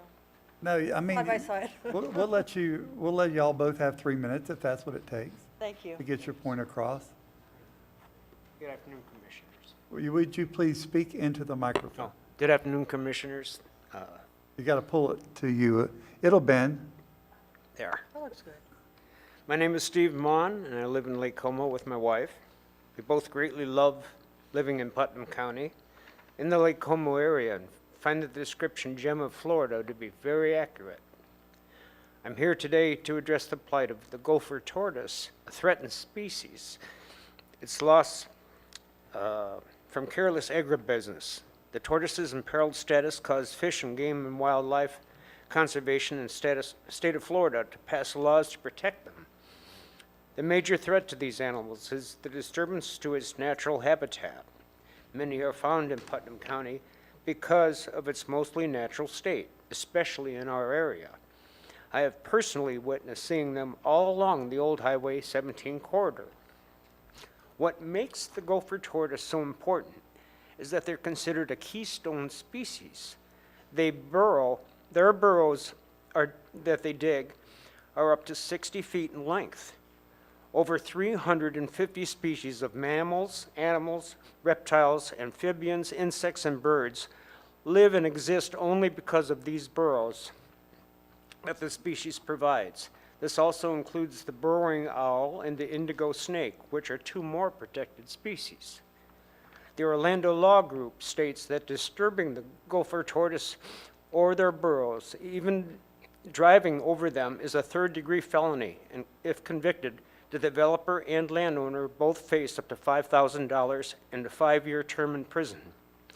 This indicates the seriousness and the serious precedence of protecting these species and the need for more time to evaluate the situation before a special usage permit is granted for Type B biodumping. The people of Putnam County, and especially this area, have love of nature. Its unspoiled nature is what attracted my wife and I here. We want to do everything we can to make sure this appropriation of land usage that belongs to wildlife is not carelessly squandered. Please keep Putnam County the gem of Florida. Thank you, Mr. Mon. Ms. Mon, we're going to start time for you. Hello, Commissioners. Thank you for having us here today. What I wanted to talk about was the private dumping of Type B biosolids within a range close to our wells and homes demands more time to develop heightened public awareness. So I appreciate your efforts on that, Paul. We ask for your partnership in creating this public access of information rather than keeping it intra-departmental, which is what I suspected about the rezoning. This would allow more research and clarity by stakeholders who live in this area. The acreage of this land borders on our homes and businesses. The people who live here are a humble and simple people with families whose current way of life is threatened by this proposed dumping of noxious waste. These are people who rely on the benefits of clean, affordable water, clean air, and an environment that hosts the beauty of natural habitats. It is everything that makes our area unique and precious to us. The optics on this situation are bad. We have a non-resident who secures rezoning in an area of residences and proposes to use the land for dumping of commercial waste, including human excrement from outhouses. The waste comes from various counties, yet Lawrence Downs finds a single place to dump it, our backyards, not his nor yours, Commissioners. Why should our local people experience the serious repercussions to clean water and health, plus the decrease in property values? What Downs proposes may be legal, but is it ethical or moral in terms of health? His glut will become our blight if we do not take more steps to review this. He's domiciled out of the area, not a stakeholder in the long-term quality of life that residents here pursue. We are glad to start a process where stakeholders are heard. Without it, this transaction would occur under cloak of non-disclosure and exploit humbler people. So far, messaging has not been scaled manifestly to those whose health and way of life are threatened.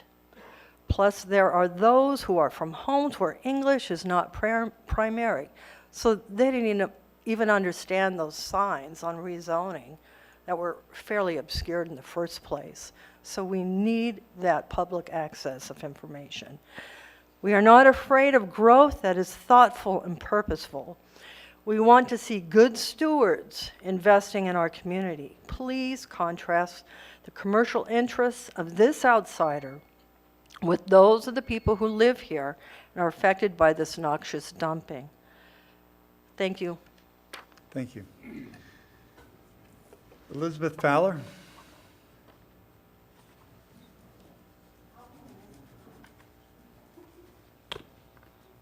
Hello, my name's Elizabeth Fowler, and I live at 105 Vale Street, right across from our water plant in Lake Como. And I just have one question. Letting him dump, or letting anybody dump biosolids in South Putnam County or anywhere in Putnam County, who does that benefit? Does the county make that much money off of his permits that he's requiring? Because our property values are going to go down and property taxes are going to go down. So I see that it doesn't do Putnam County any good, doesn't do us any good. We don't want it. Does it do any of y'all any good? Does it?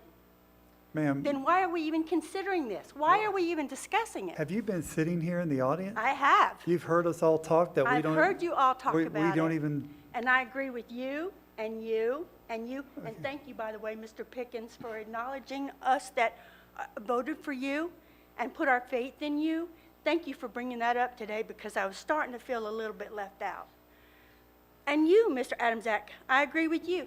But you, Mr. Turner, I don't understand. okay, we're not going to, What did I say that upset? Well, I need for him to clarify so that I can understand, because he kind of wavered away from it. Why is it I think you he's don't right. want to do a moratorium? Okay. He's right on board with the rest of us. yeah, he didn't, He did. He's not for a moratorium or That's not what he- blocking we- any of any I don't kind. understand when Your- my wife your gets mad at me constituents- either. Constituents, would they agree okay, to let we're them we're not dump going to on your personally property? attack a commissioner. Just, you have your time to talk to us and we'll go from there, please. I still have questions. I'm curious why we're even discussing any of this.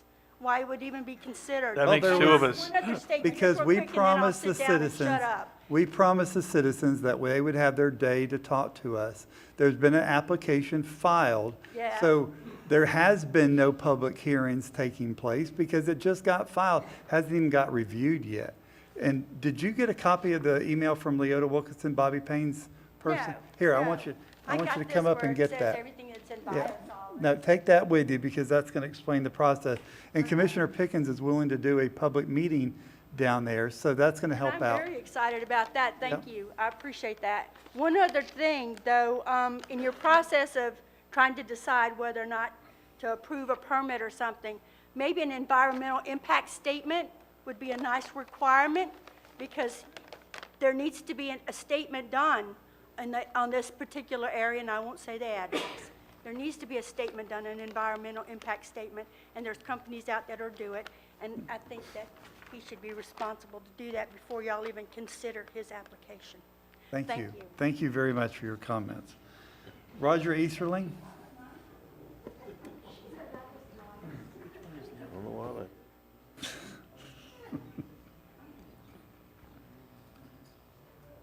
He's not here. But that- Roger? Good. I can follow that. But I just wanted to, I think everybody's covered everything. Could you pull that up to you a little bit? I think everybody's covered all the topics that I was probably going to say, but I just wanted to let all of y'all know what Mr. Pickens knows. I had a property next to the last biosolids dump site in South Putnam.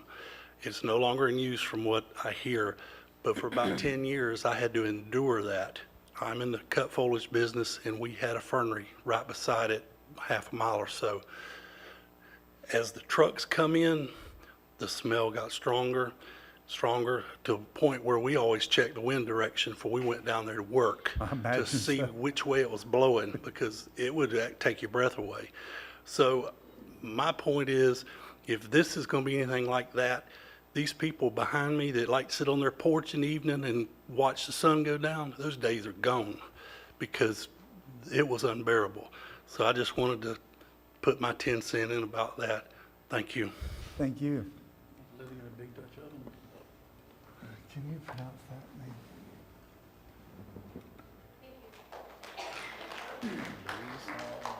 Take it till you make it. Bonnie has. All right, we're going to do the best we can on this one. Luis Montes? I'm sorry, sir.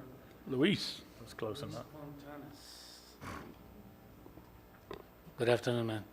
I just came to this county 2 years ago. I bought a piece of land and I've been working on it. They're doing the drawings to make a house and move over here. I live in Kissimmee.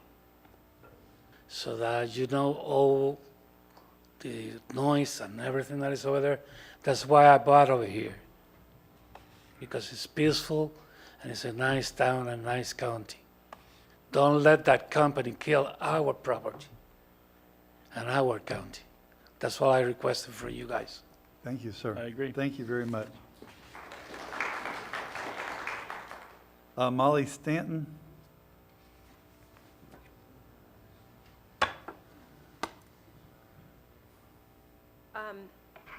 Good afternoon, everybody. So like the last person said, a lot of what's been said, I don't want to sit here and regurgitate, but I just moved here from New Jersey. So was it you, Paul, I spoke to? I spoke to you. I spoke to I spoke to you. Oh, okay. Yeah. Jeff and I have some common ground from the Philadelphia area. But anyway, I moved here because I wanted to get away from crowded, overpopulated areas. The one thing that was good out of COVID was it raised our property value up near the Philadelphia area, so we sold our house in 5 days. And we were able to buy a nice parcel of land here, and we love it. And like the last gentleman said, the last thing that I want to have after putting all our hard-earned money into this area is a smell of toxic dump outside as I look at beautiful Lake Como. That's not what the stress of moving 4 children here is what I want to deal with on a daily basis. So I think I'm preaching to the choir. I don't think anyone here would want that for any of their families either. And I just hope that, you know, this unfolds the way it's supposed to. And it's been a very interesting day, just learning and absorbing how you all work up here. And, you know, the information that the speakers have given, because it's downright scary if there's a stream of water on that property that will eventually unfold into other bodies of water. And that's just where environmental disasters start. So that's kind of where we are. So thank you. Well, thank you for moving to Putnam County. We don't want to appreciate smell like Newark. So we thank you. Yeah, I was near Philly, and that's not a pleasant smell either. I mean, they call it Philadelphia for a reason. So. I lived at 1220 South 12th Street. All right, Chris Travis? Okay, Chris? I really messed up your last name. Travis, okay. It didn't have a dot above the E. Okay. How tall are you?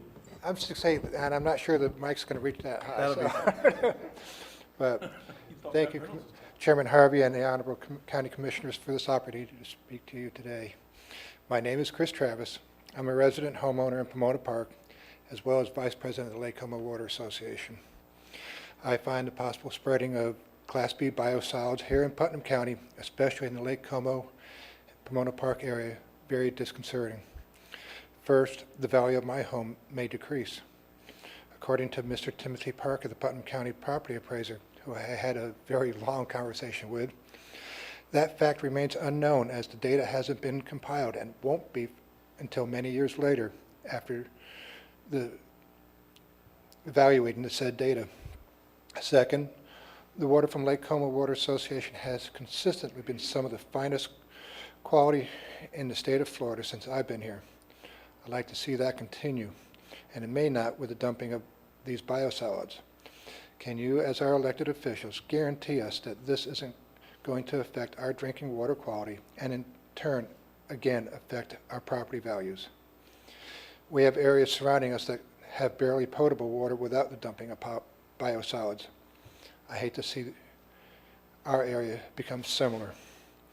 Third and finally, according to the seller's property disclosure form published by the Florida Department of Real Estate that must be completed, in Florida, a seller of residential property is obligated to disclose to a buyer all facts known to a seller that materially and adversely affect the value of the property being sold, which are not readily observable by a buyer. Section 4, items B through D, ask the following questions. B, are there or have there been any substances, materials, or products which may be an environmental hazard, such as, but not limited to, asbestos, urea, formaldehyde, methamphetamine, radon gas, mold, lead-based paint, defective drywall, defective flooring, fuel oil, propane, or chemical storage tanks, active or abandoned, or contaminated soil or water on the property. C, has there been any cleanup, repair, or remediation of the property due to any of the substances, materials, or product listed in this section? And D, are there any wetlands, conservation easements, buffers, archaeological sites, or other environmentally sensitive areas located on the property, active or abandoned? Think of your children or grandchildren playing on or near these properties, even years later, with the possibility of carcinogens or other toxic elements. Would you want them to be playing anywhere near that area? I value my family, as I'm sure you do as well. This goes way beyond property values. This goes to the core of our families. I'm sure your constituents feel the same way. You wouldn't want anything in your community that would affect your grandchildren or grandchildren. Mr. Travis, you wait. Yes, sir. Another question I have is that if this is so non-toxic, why aren't these biosolids being spread in their own backyards rather than shipping them to our community? This does not conform to the plan for Putnam County. This is purely about money, and we and our future generations are the ones that are going to suffer because of it. And I appreciate your time and Thank you, Mr. listening Travis. to us at Appreciate this it. time. John Hinko?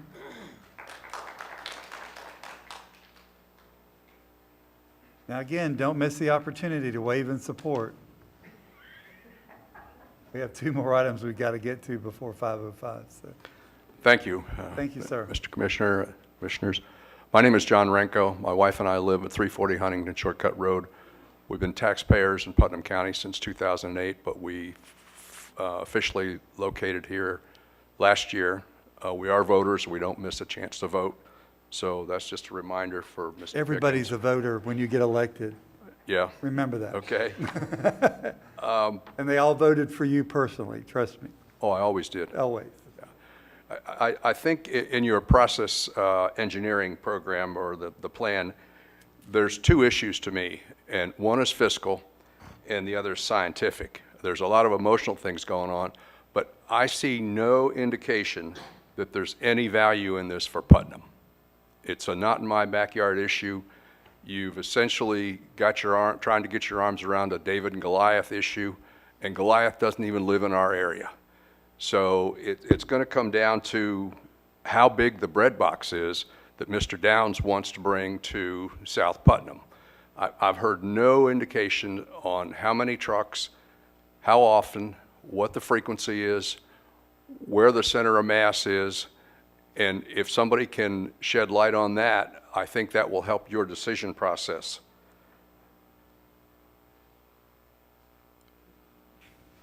Any jobs for Putnam? I don't see any. I don't see any value to Putnam. Real estate value has been touched on. Anecdotally, I've lived all over the world. based on what I'm hearing, I think I'd be more comfortable living next to a solid waste nuclear processing plant than a biosolids distribution plant. The science issue, briefly, I'm not a scientist, but I have the good sense to talk to scientists, so I pursued 3. A veterinarian, I consider pretty sound science. Her comment was grazing of cattle. Are they beef cattle or the milk cattle? What's the end user? What's the end product? Not your issue, but we need to know that in the process. I talked to a PhD parasitologist. He said, what are they thinking? Are they out of their mind? And I collectively look at you gentlemen and I ask that question. What is a parasitologist? Well, You're out of your mind, Commissioner Rawls. Yeah. I've never heard that word. parasites? Okay. I'll tell you what his thesis is. He's doing research on canine heartworm, nematode infections on domestic dogs transmitted by blood-feeding arthropods, i.e. ticks, lice, fleas, and mosquitoes. Primary feeders on effluent. So, is that my 3 minutes? Yes, sir. Okay. I will give you 15 more minutes since we interrupted you. Well, 15 more that's not seconds. necessary. 4 seconds. I have one final scientist, Here, who's hit my me family upside the doctor head. for 20 years, and she says, your days of swimming in Lake Lizzie are over, sailor. So I thank you for your time. Thank you, sir. Mr. Adams, you had a question? No, I just want to say, so I just want to say this as a generality. I really appreciate that you guys are starting to pay attention. I really hope that you guys pay more attention to your local government beyond just this subject, because this is one single subject. I do ask in general, whether it's the editorials in the paper or like your commentary out of your mind, to maybe talk to us first before you say that as part of your speech. But it's up to you. You can say whatever you want, just like I said, and I support that. But I don't think any of us are out of our mind on this subject. Other subjects, potentially. That was a quote Right. from a PhD Yeah. on the topic of dumping biosolids. Okay. It wasn't pointed at anybody. You get what I'm saying. In the paper, there was an editorial that basically was saying we're all going to ruin the county. And every meeting we've had about this, That'll be headline. we basically have said that we're really not that for this. So just some of that's disingenuous, that's all. And it's not directed at you. I'm saying it overall to everyone. But I love that you guys are participating, and thank you. And I'll drag that PhD in here if you want to talk to a parasitologist. Exciting times. I can't even pronounce the word, but I graduated from Palatka High. Parasitologist. Okay. I'm going to use that in a sentence one day. I was talking to a parasitologist. You know what he told me? No, you were talking to a guy who talked to a parasitologist. There you go. Janet Sornberger? You don't have to talk now if you don't want to. Or you can wave in support, but that isn't getting much traction at all today. So. She's waving back there, both hands. I don't think anybody understood the hint. What Commissioner Harvey was saying was, we get what you're saying. Right. I don't think there's anybody sitting up here at this dais that doesn't understand and doesn't stand in support with you. Our options are limited. You guys have the opportunity to speak if you want, but, it's just, you're telling no about the flood at this point. It's kind of like if you ever sold insurance, sometimes We just leave be each set quiet. together. and I'm sorry, I get only the made pen out. one copy of each since there's so many pages. Oh, what she has for you, please don't start my timer yet, is 3 sets of numbers.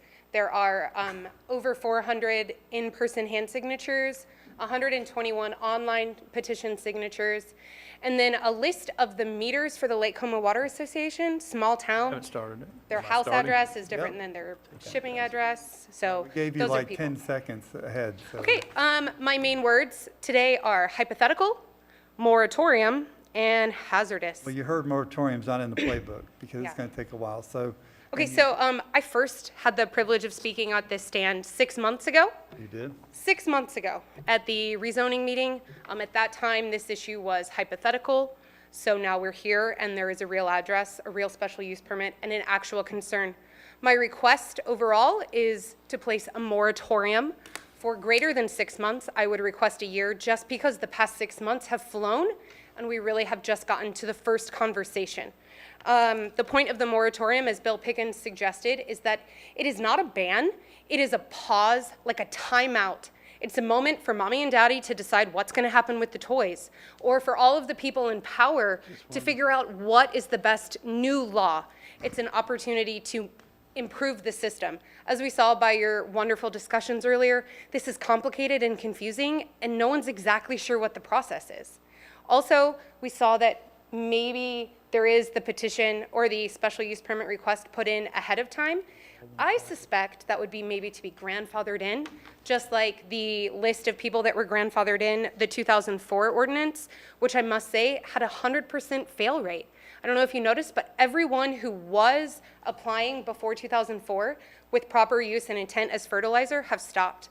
However, the gentleman in reference to this property is already applying in Volusia County. It's not that it's not allowed there, it's he's already applying.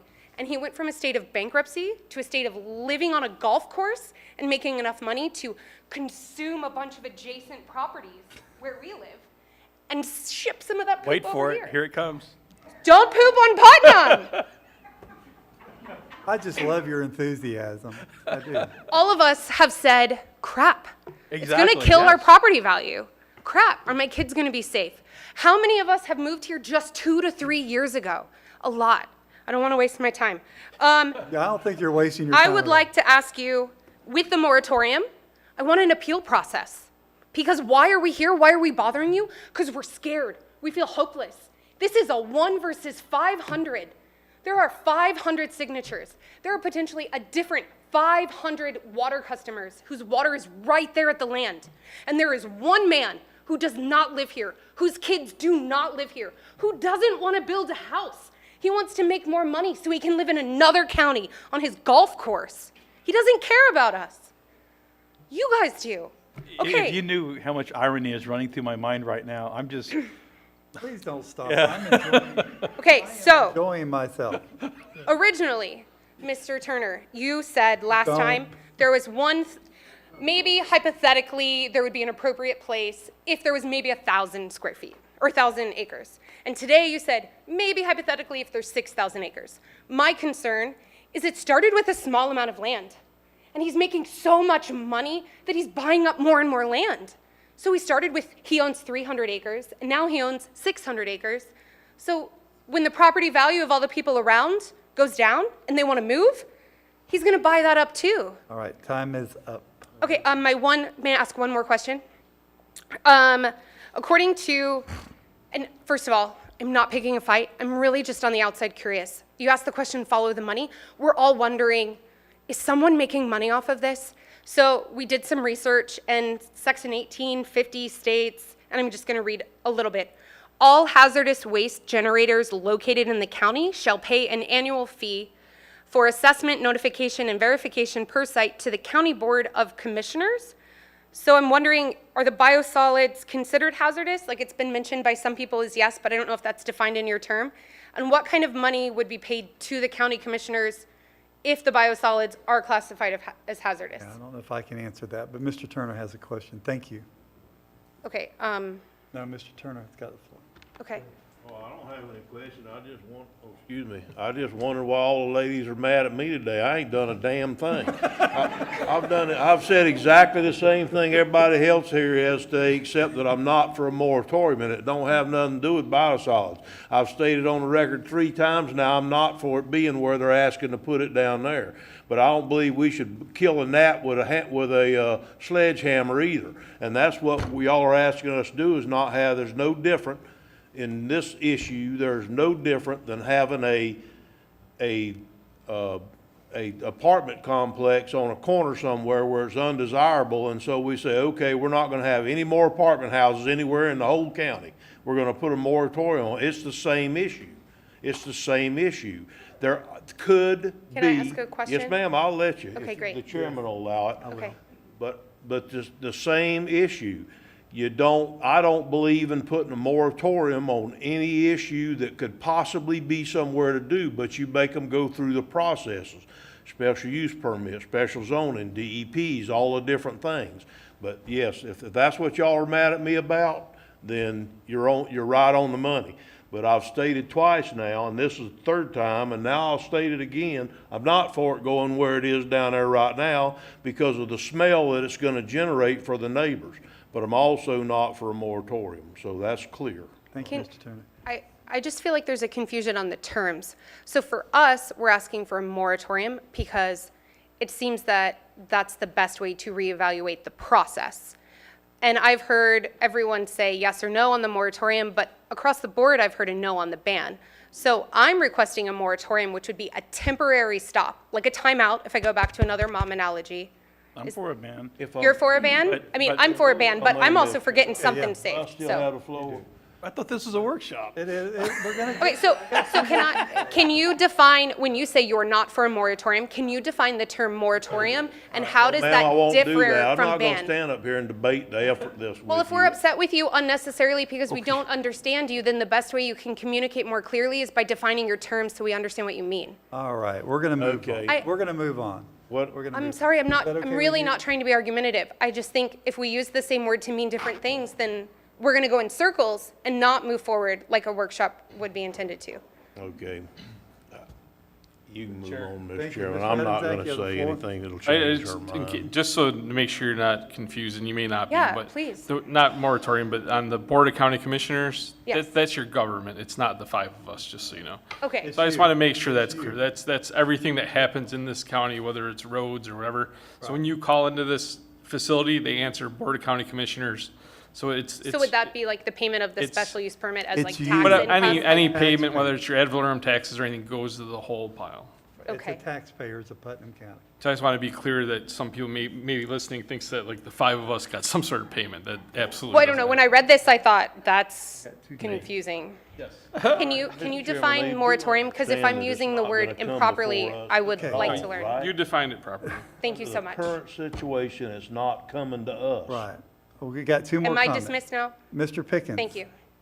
Yeah, I'm glad he said that because it doesn't come before us, okay? There's a process in place.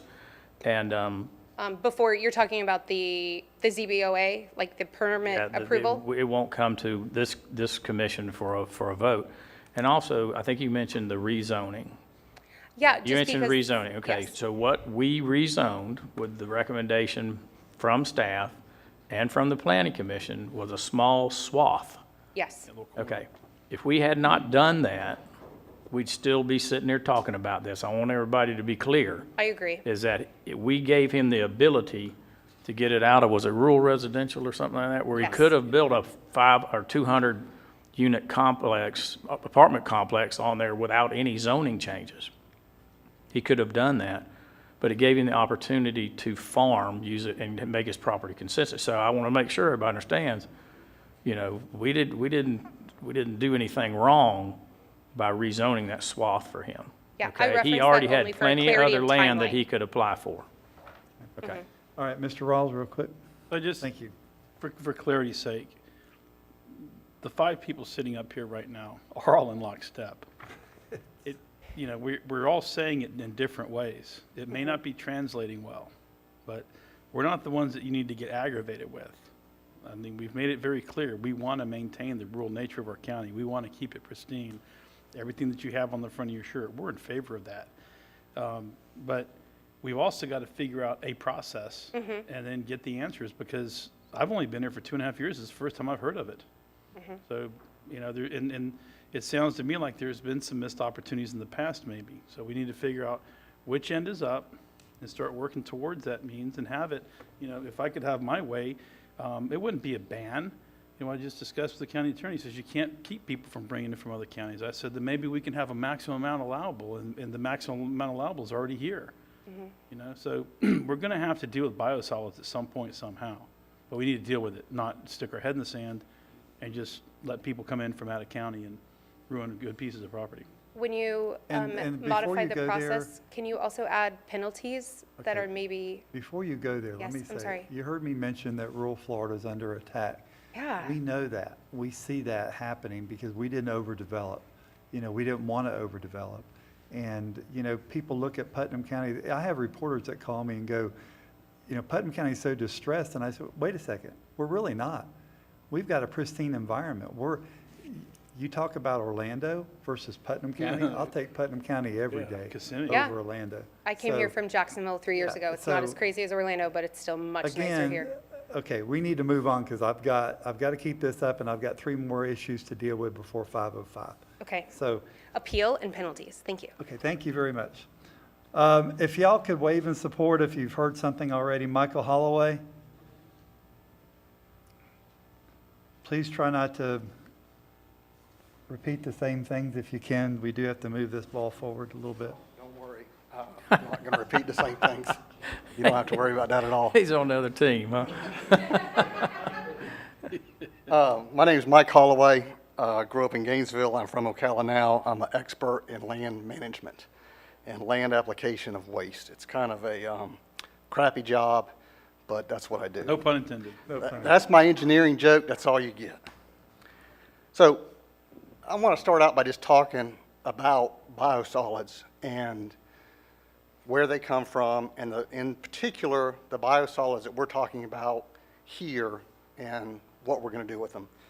So biosolids is a large term. They can come from a wastewater treatment plant in Jacksonville that has a lot of industry going into it. They can come from a grease trap. The biosolids that we're talking about in this particular case are septic tank and porta pot biosolids, mostly septic tanks. So as we all know, all of the Lake Como are on septic tanks. They flush the toilets, they clean their bathtubs, it all goes down into this tank. From that tank, the effluent, the wastewater, about 100 gallons a day per person.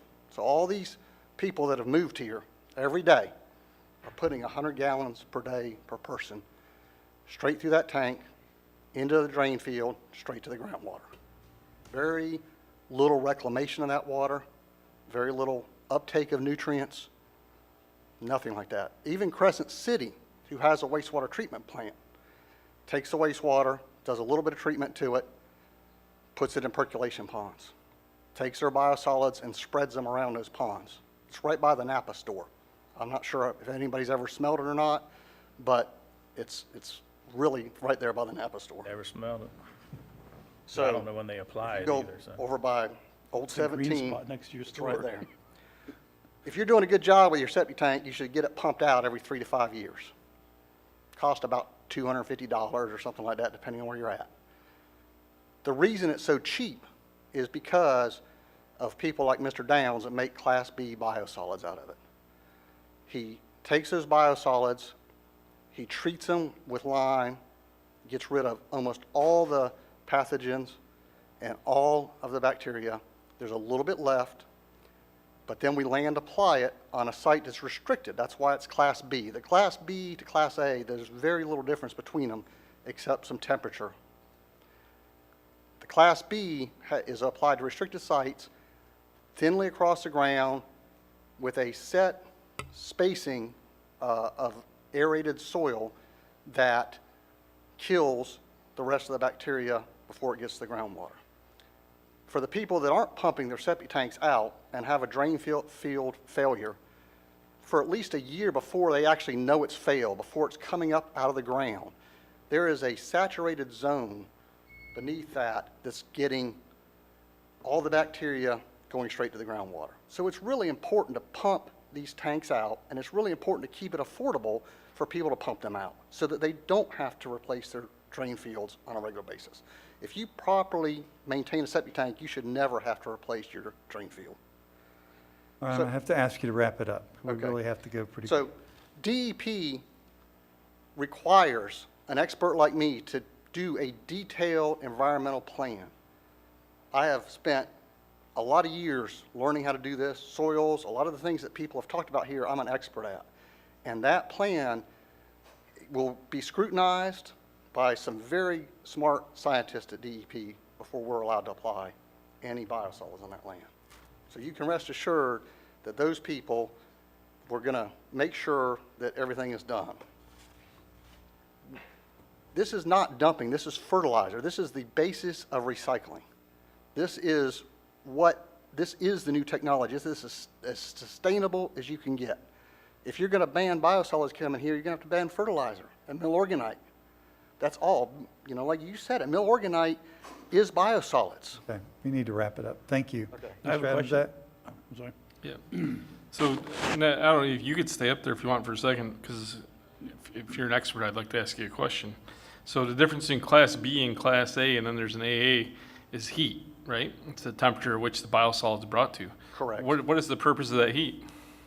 To kill the little bit of remaining pathogens and bacteria that's there. So the man had a list of 9,000, and I think it's actually thousands of that 9,000 that it kills. So it's something like 2,800 that heat kills of what's left. It's not just a couple.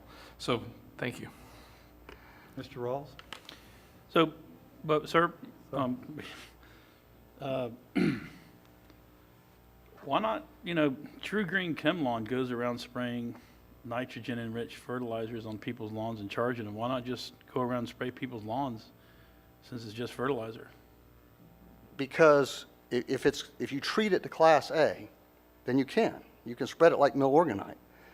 But the idea is to try and keep it affordable to pump people's septic tanks out, is to put it on a restricted site.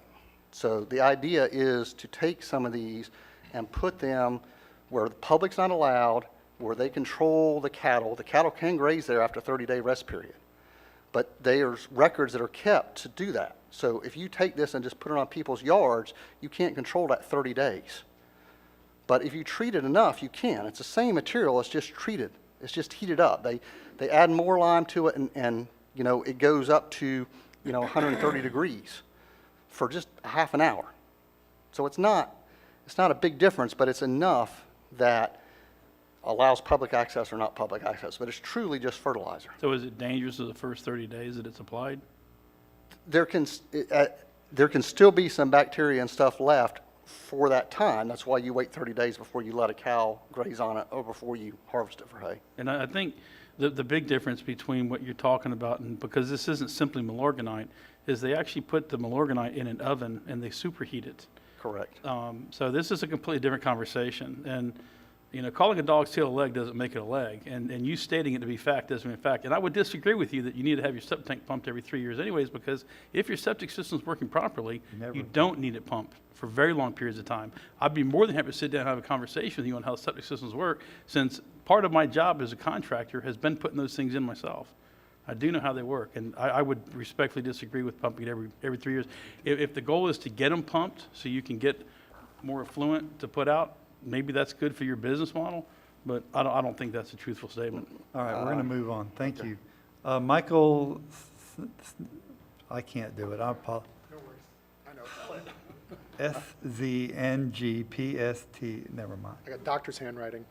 Michael Schnapstyler with Cobb Coal in Daytona Beach, Florida, 149 South Ridgewood Avenue. I represent the applicant for the biosolids permit as well. I'm a firm believer in due process rights, and I don't think today is the right forum to advocate for or against the actual permit. And you have a very specific process that I'd just like to talk a little bit about in more detail than what you've heard today, because it has a lot of teeth to it. And there's a reason why no one has a special use permit for biosolids right now, because the DEP process concludes, like Mr. Holloway talked about, and then your process starts. And your process is much more difficult than DEP's to get through. In fact, Mr. Troiano told me that the last person who got a DEP permit looked at the county standards, said, I can't meet these, and abandoned his even attempt at an application. So I just want to touch base on a couple of the code provisions so you see just how much teeth are in your standards, because it's important, because if you can meet this criteria under your code, you are entitled to a permit. That's the point of the special use permit. I don't want to talk about the general criteria because that applies to all special uses. I just want to use my limited time to tell you what's in the specific criteria. It does require a DEP plan. A DEP plan has to be part of that application. Now, the way the process works, sometimes that application has been approved before it gets here. Sometimes it's a condition of approval, as was mentioned earlier. You can't get your county permit until the DEP permit has been approved. There's an enhanced notice provision. Instead of 300 feet, you send notice of the hearing to people within 1,500 feet. That helps provide the public notice and outreach that folks were talking about earlier. There are limited hours of operation, 30 minutes after sunrise to 30 minutes before sunrise. Now, I'm not going to talk about our specific application, but on our application, we're looking at 5 trucks a day max. That's what we're looking at for our specific site, 5 trucks a day max. Define a truck, please. A hauler bringing in the material. How many gallons? Uh, All right. It's a semi. Mhm.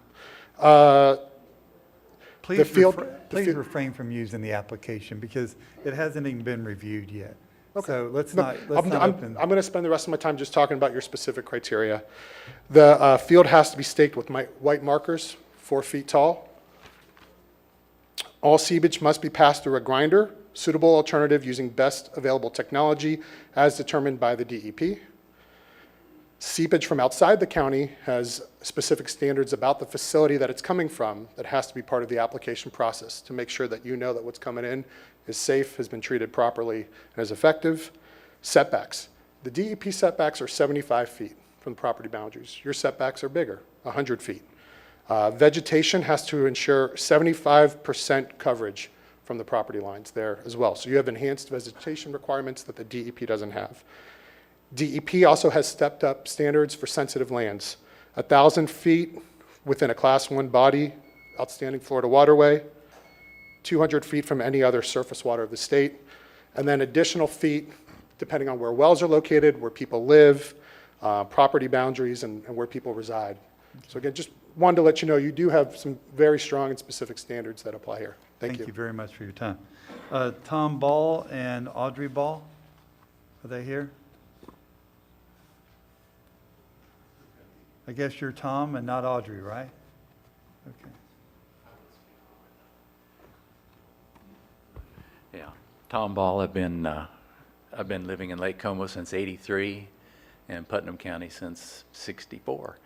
And I had planned on bragging about how wonderful our water was, and to thank Mr. Bryant for everything he's done for us.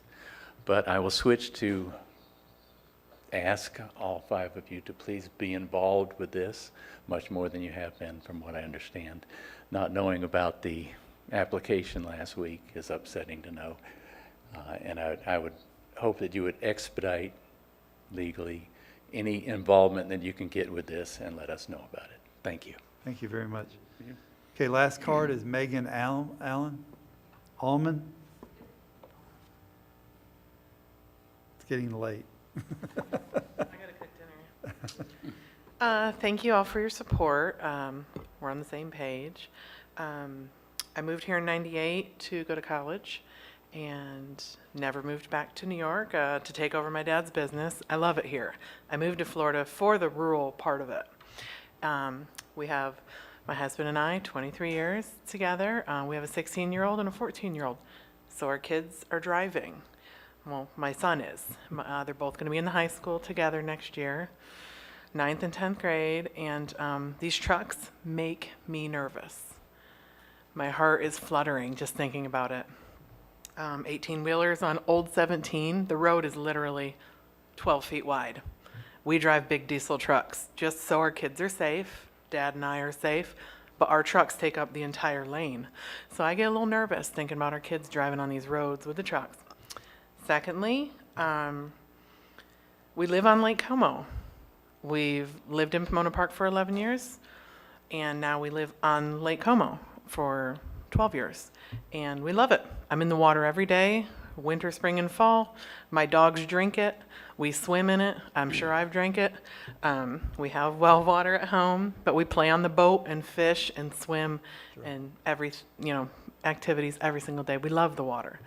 So I worry about contamination, of course. It's a spring-fed lake. 6 or 7 springs feed into Lake Como. It's private.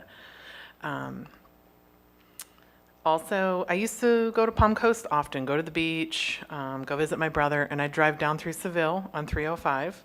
And on the left-hand side, a few miles off of 17, there was the sod farm with chunky white toilet paper and a nasty foul smell. So I would literally hold my breath driving through there to get to Benel, and that, my husband said, was a sewage. I don't know if it was biosolid, but it was raw sewage being sprayed into the beautiful green grass, beautiful. Cows were eating the grass, and it just stunk. It was disgusting. There was white, chunky paper everywhere.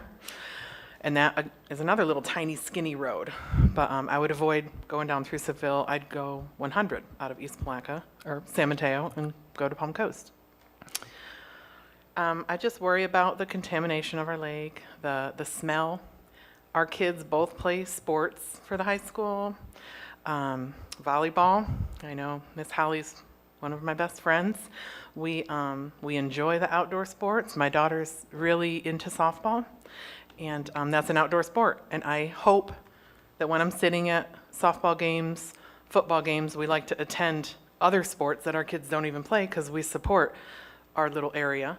I hope we don't have to sit there and smell the poopy smell. But thank you for your support and thank you for your time. Thank you. That's the end of our blue cards. So if there's not anybody that's in dire need to talk anymore, is there anybody that really has to have a conversation? All right, we'll move on from our public comment. Commissioners, what's your, what do we want to do with this topic real quick? I know we talked about amending our process, but we need to kind of make a motion so staff has a reason to follow.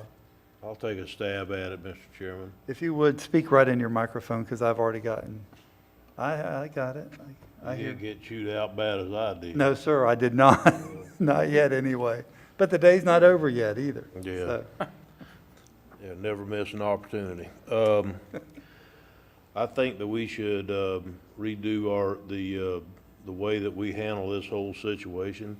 So with that, I move that we add an appeals process in between, and when biosolids are involved, we add an appeals process in between the special use permit and the court system for appeal I second. to the board. okay, we have proper motion by Commissioner Turner, proper second by Commissioner Adamczyk. Any further discussion amongst board members? Hearing none, all in favor signify by I saying have a aye. question. Is that the best we can do right now? Is there any, like, if we slowed this process down a little bit, the application is going to do what it does anyways. And I agree with, no matter what, I think we should have the appeal process. But is there anything else that we can get started right now, short of getting into the LDC? I think guess that's a the question. attorney was going to look into that and advise us. Okay, so we can bring this up later? Well, I mean, that's a substantive issue. I wasn't going to look at anything if you want to look at additional requirements. Well, right now we got a motion and a second on the table, so we need to go ahead and do that. But,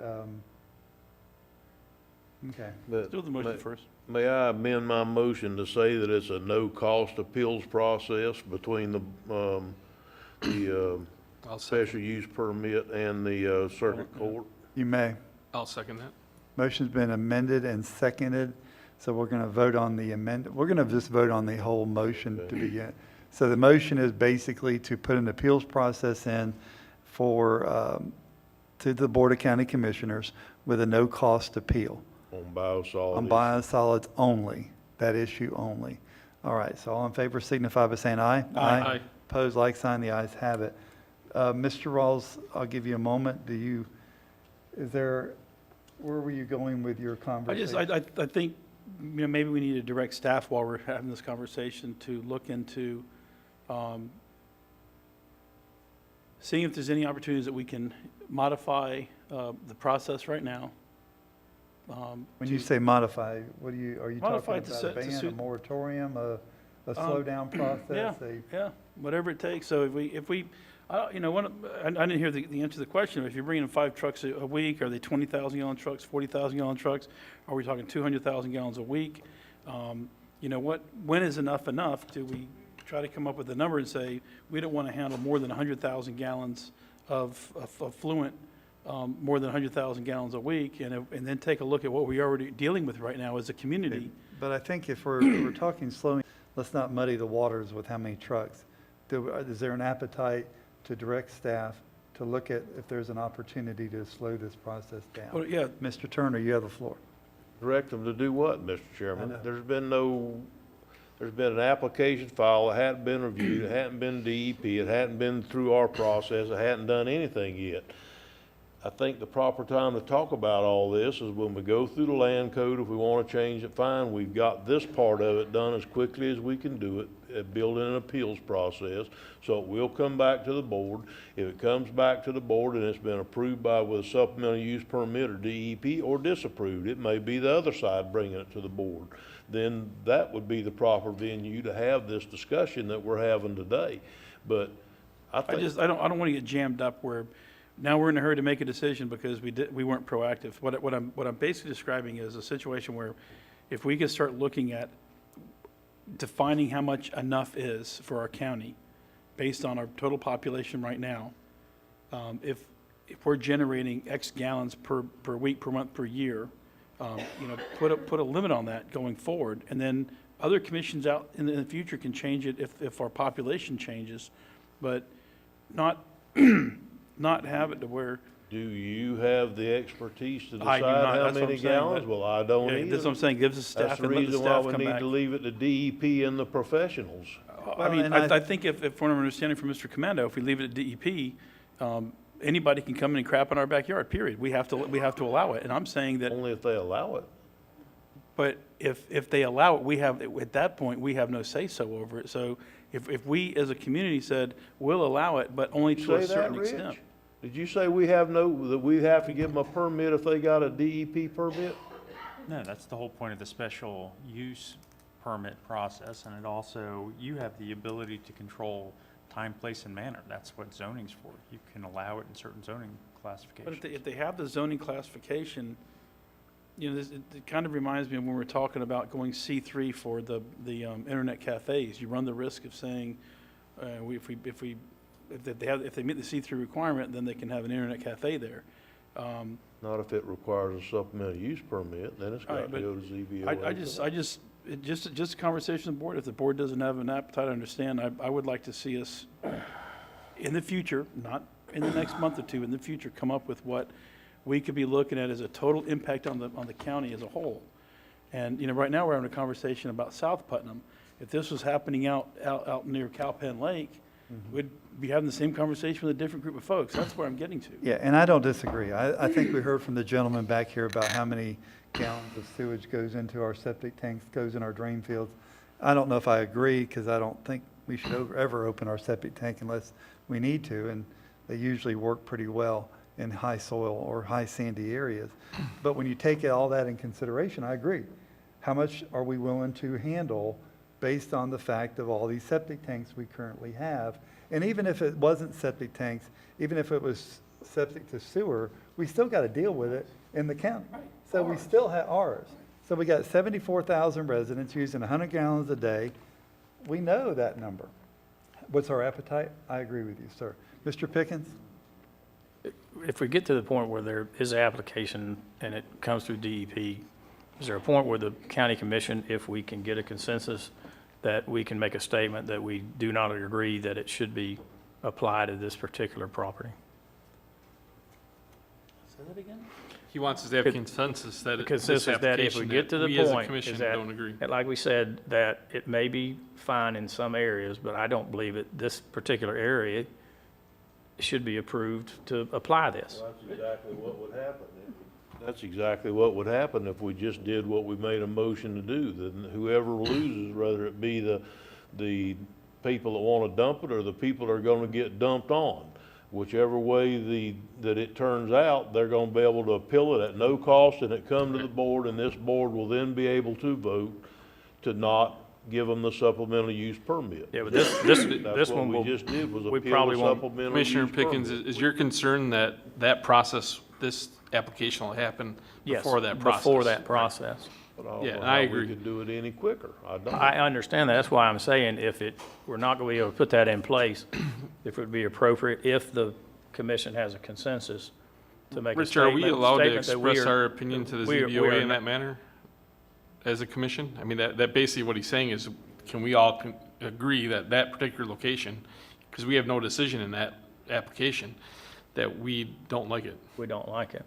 I'm confident they're going to hear what your opinions are. And not only that, I want a different kind of hearing. I want a hearing with not emotions on one side and 3 minutes of professional testimony on the other side. That's not That's not how you do business, guys. Y'all can be mad at me, but that's not how you do business. It's the one side's job to get people to show up if they No, think that's they have what that you do, support. though. If somebody files an application, they get to make a presentation, and they do the right thing, then the ZBOA can actually make a decision, an educated decision, or as much as possible, and it's not all emotion. And that's why it needs to be different when it comes back as an appeal process. It would be part of an actual decision. Okay, and I agree, I don't I'm not remember done. what I wanted to say. I'm not done. Yeah, so anyway, and I agree, because I mean, he is a property owner, he's a business person. I mean, he's got a large investment in this property, whether he gets a biosolid permit or not. Okay, so we have to give him due diligence to be able to present his case, and get information from him also, just as we have listened to y'all. So it can't be one-sided here. And that's one reason I want to get this information meeting together as soon as I can, so we can bring some of these experts in and answer some questions a little bit deeper than we did today. Okay, let's move. No, not right. We're moving on. We've got to move on. No, sir, we're going to move on. Guys, I appreciate the conversation, and we really did a good job today, so hammering this out. Commissioner Rawls, you have the next topic, item D on the agenda.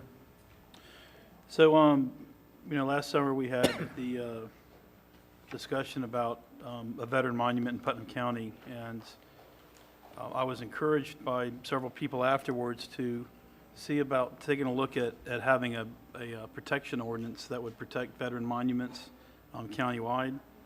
I had this on my list in January, and we discussed, Right. this is, Your vision.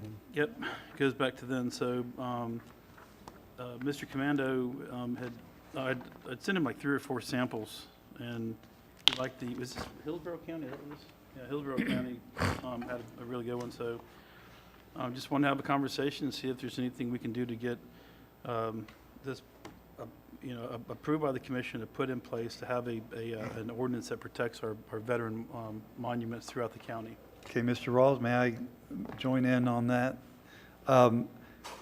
Would you be opposed to the fact that I read through the proposal here, and but I think it needs to go a little further for historic and government buildings.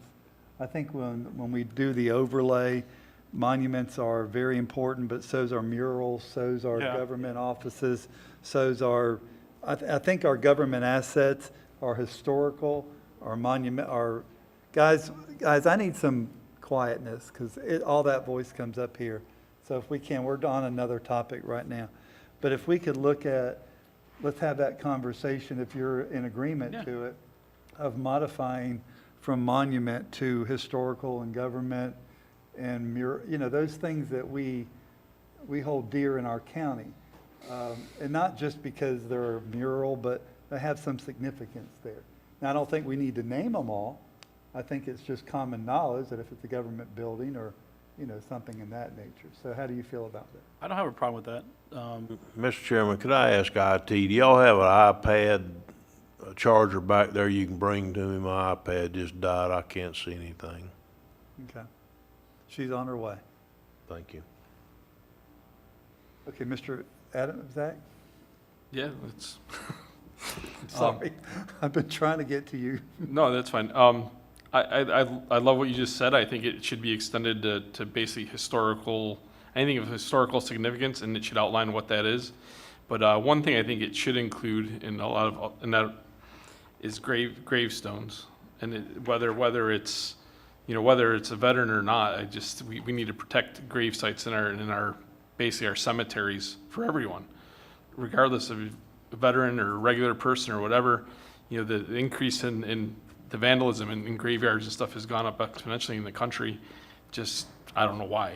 How do we enforce that gravestone? Because some of these cemeteries are privately owned, and Putnam County doesn't own any. Yeah, we don't own any.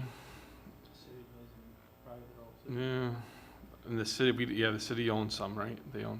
I thought gravestones were automatically covered under state law too. Oh, are they? Is that if you desecrate a gravesite? I haven't looked at that, but I think that's true. Okay. If it's already covered, then I would draw that part, but I like the idea of it being a broader base thing. Okay, good deal. As long as we put definitions to what that broader base is. Okay. I do have a card on this. Ms. Sheila Beck, you want to speak about this proposed topic? Thank you, Ashley. There's the other one.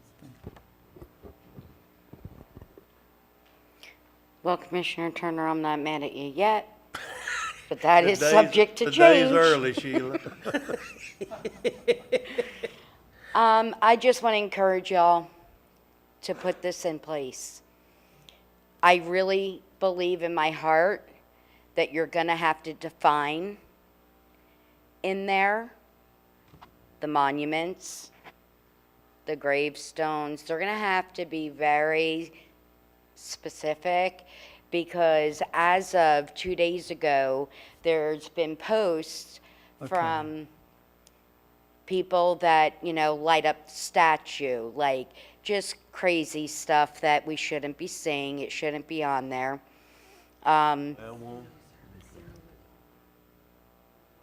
Okay. That's Well, okay. excuse me just a second. Turn her thing off where I'm not burning up her time, please. Oh, yeah, okay.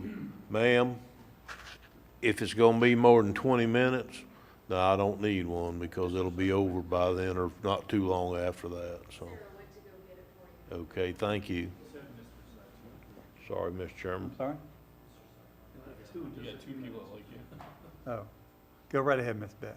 So I think that getting this into place, I would like you guys to come up with like a concession and get it like out there today.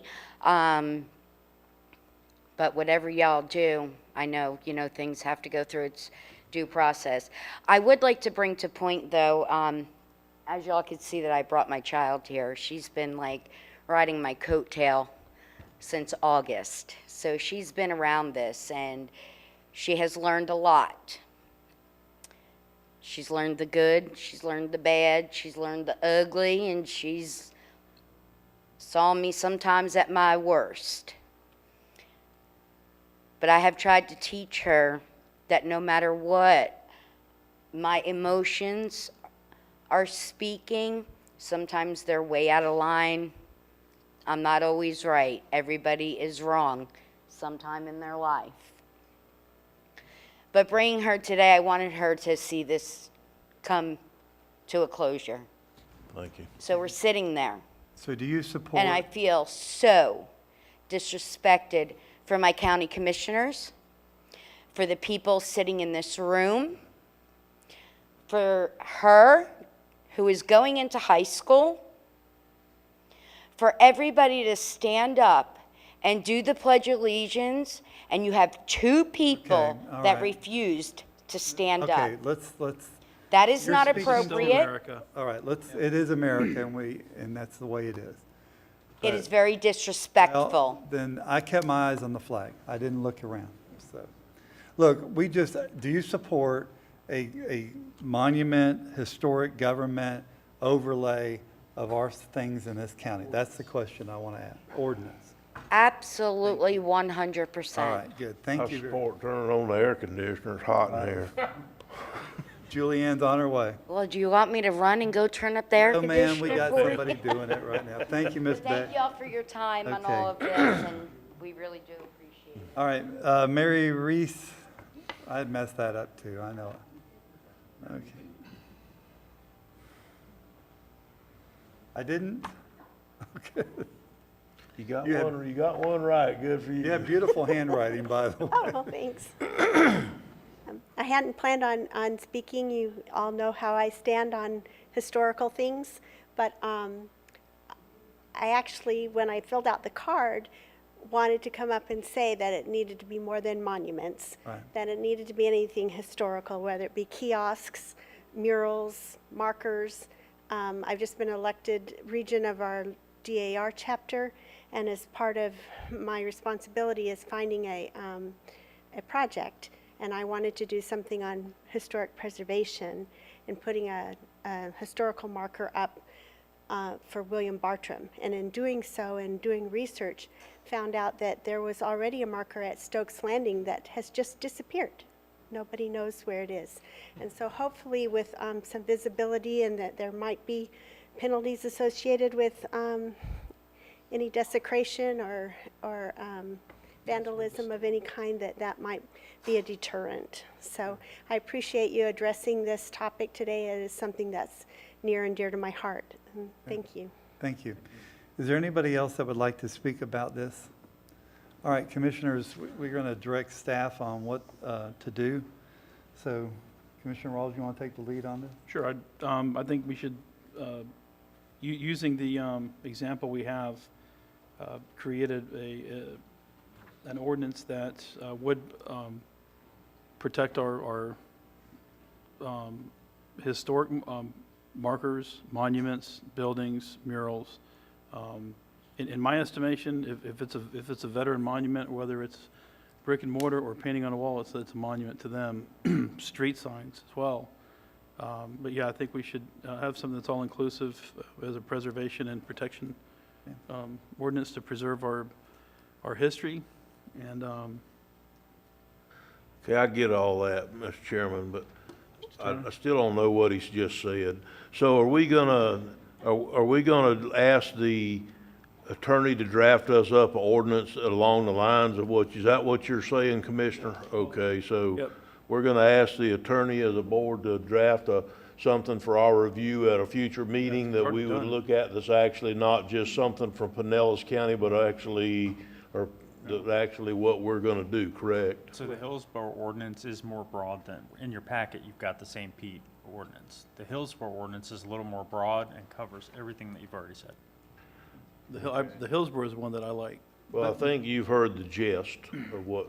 I've already got it done. Okay, good. So we'll just review it at a future meeting when you have a one wrote for our county. Yes, sir. Okay, good. Love this guy. Time to move on. All right, good. So you know what, let's make a motion. I'd like to make a motion that we move forward with directing staff to come up with a Putnam County ordinance that would ensure the protection of our archaeological and historical monuments, buildings, and paintings. Okay, good. Second. Yep. Proper motion by Commissioner Rawls, proper second by Commissioner Adamczak. Any further discussion? Hearing none, all in favor signify by saying aye. Aye. Opposed, like sign, the ayes have it. Next on the thing on our agenda, gentlemen, you basically approved item E before, but we were going to come back and talk to you about the signs. I have sent Mr. Troxel what the signs need to look like. Right now, we're requesting the 4 signs, 2 at every town entrance going from north to south in the town of Interlaken. I thought we already We approved did, but all there's, that. but I told you I was going to come back and tell you where the locations were. Of what, the signs? Yes, sir. Okay. And 2 more at Grandin Lake Shores that would be different for Robert H. Jenkins, which would say basically Robert H. Jenkins, Sister Springs Cemetery, which he is buried in the cemetery there in Grandin Lake Shores. So basically today, we just need to go get approval for 4 signs to be made and move ahead for private first class Robert Move Jenkins. approval. Second. Thank you. We've got proper motion by Commissioner Turner, proper second from Commissioner Rawls. Any further discussion? Hearing none, all in favor signify by saying aye. Aye. Opposed, like sign, the ayes have it. And Mr. Trox, I'll get with you more. You've got another item F, that we need to talk about, and it's discussion on Point of Woods, Ida Boulevard, Junction Road, Edgefield, Riverview Drive. Oh, good afternoon. You guys are active up there. That's good. We're moving fast.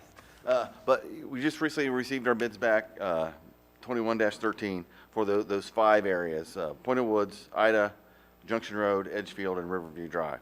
And when we bid all those out, they came out, construction costs are way high. We cannot afford all of these, I do not believe. But what I want to do is I want to discuss with the board some of the possible solutions that we can do for these 5 drainage projects. Because we got many more throughout the county that we're working on currently, but unfortunately I didn't bring all my I think Julianne has the actual figures. I got left some them on my questions. desk when I came over here, but. You want mine? No, I can help you. It's going to be much easier. Hey, Mr. Chairman, I got some questions before we Turner. move much further. I noticed that there's a couple of them you recommending them doing in-house, Yes, sir. and that one of them was Pointed Wood entrance for $165,000, what the bid price was on it. I don't know how to say this other than being blunt about it. I think we need to check our procedures. What do we have in that bid that costs $165,000? Because unless there's something in there weird, it makes me want to go buy a backhoe and get in that business. Because I'm telling you right now, $165,000 to put in a culvert, not any much longer than that little knee wall behind you right there is not. We got something in there that ain't ginning. I don't know if we use elliptical DOT grade pipe made in There Japan was- lined with gold. I don't know, but there's something in there that we've done. I know what this stuff costs, and it doesn't cost $165,000. Part of it was that they have to keep half of it open. I mean, because it's going to take them twice as long because it's going to, they have to keep half of it open because that's the only way in and out of that space. Oh, I get that. But that, and those are DOT spec culverts. They're DOT specs. Well, do we have to use a DOT specification on a side road into a subdivision? That would be the only one that I would say yes, because it's right It next to was. 19. Right. The other one's probably not. So you're gonna do this one in-house, so we're not gonna No, spend no, the no. I would do that one because of you have to keep that one open halfway. I would do that one and Junction Road via contract. We can do all the other ones in-house. I know, and I know I've talked to you guys before about, I want to do some stuff via contract to save our guys to do more of the routine stuff. But, when construction costs are escalating, it doesn't make sense to do that. Now it makes sense for us to do some of that stuff and defer maybe that preventive maintenance for a while until we get some stuff. And that'll change at some point. Absolutely. I mean, it'll change when everybody doesn't have more work than they can possibly get to. They can charge whatever they want to, which is what's going on now. But- Absolutely. So really, we're considering, did we go to the low bidder, whoever their name is on here, I don't even know who it is, CGC. Okay, so did we go to this person and say, or are we allowed to go to this person and say, can you value engineer this project?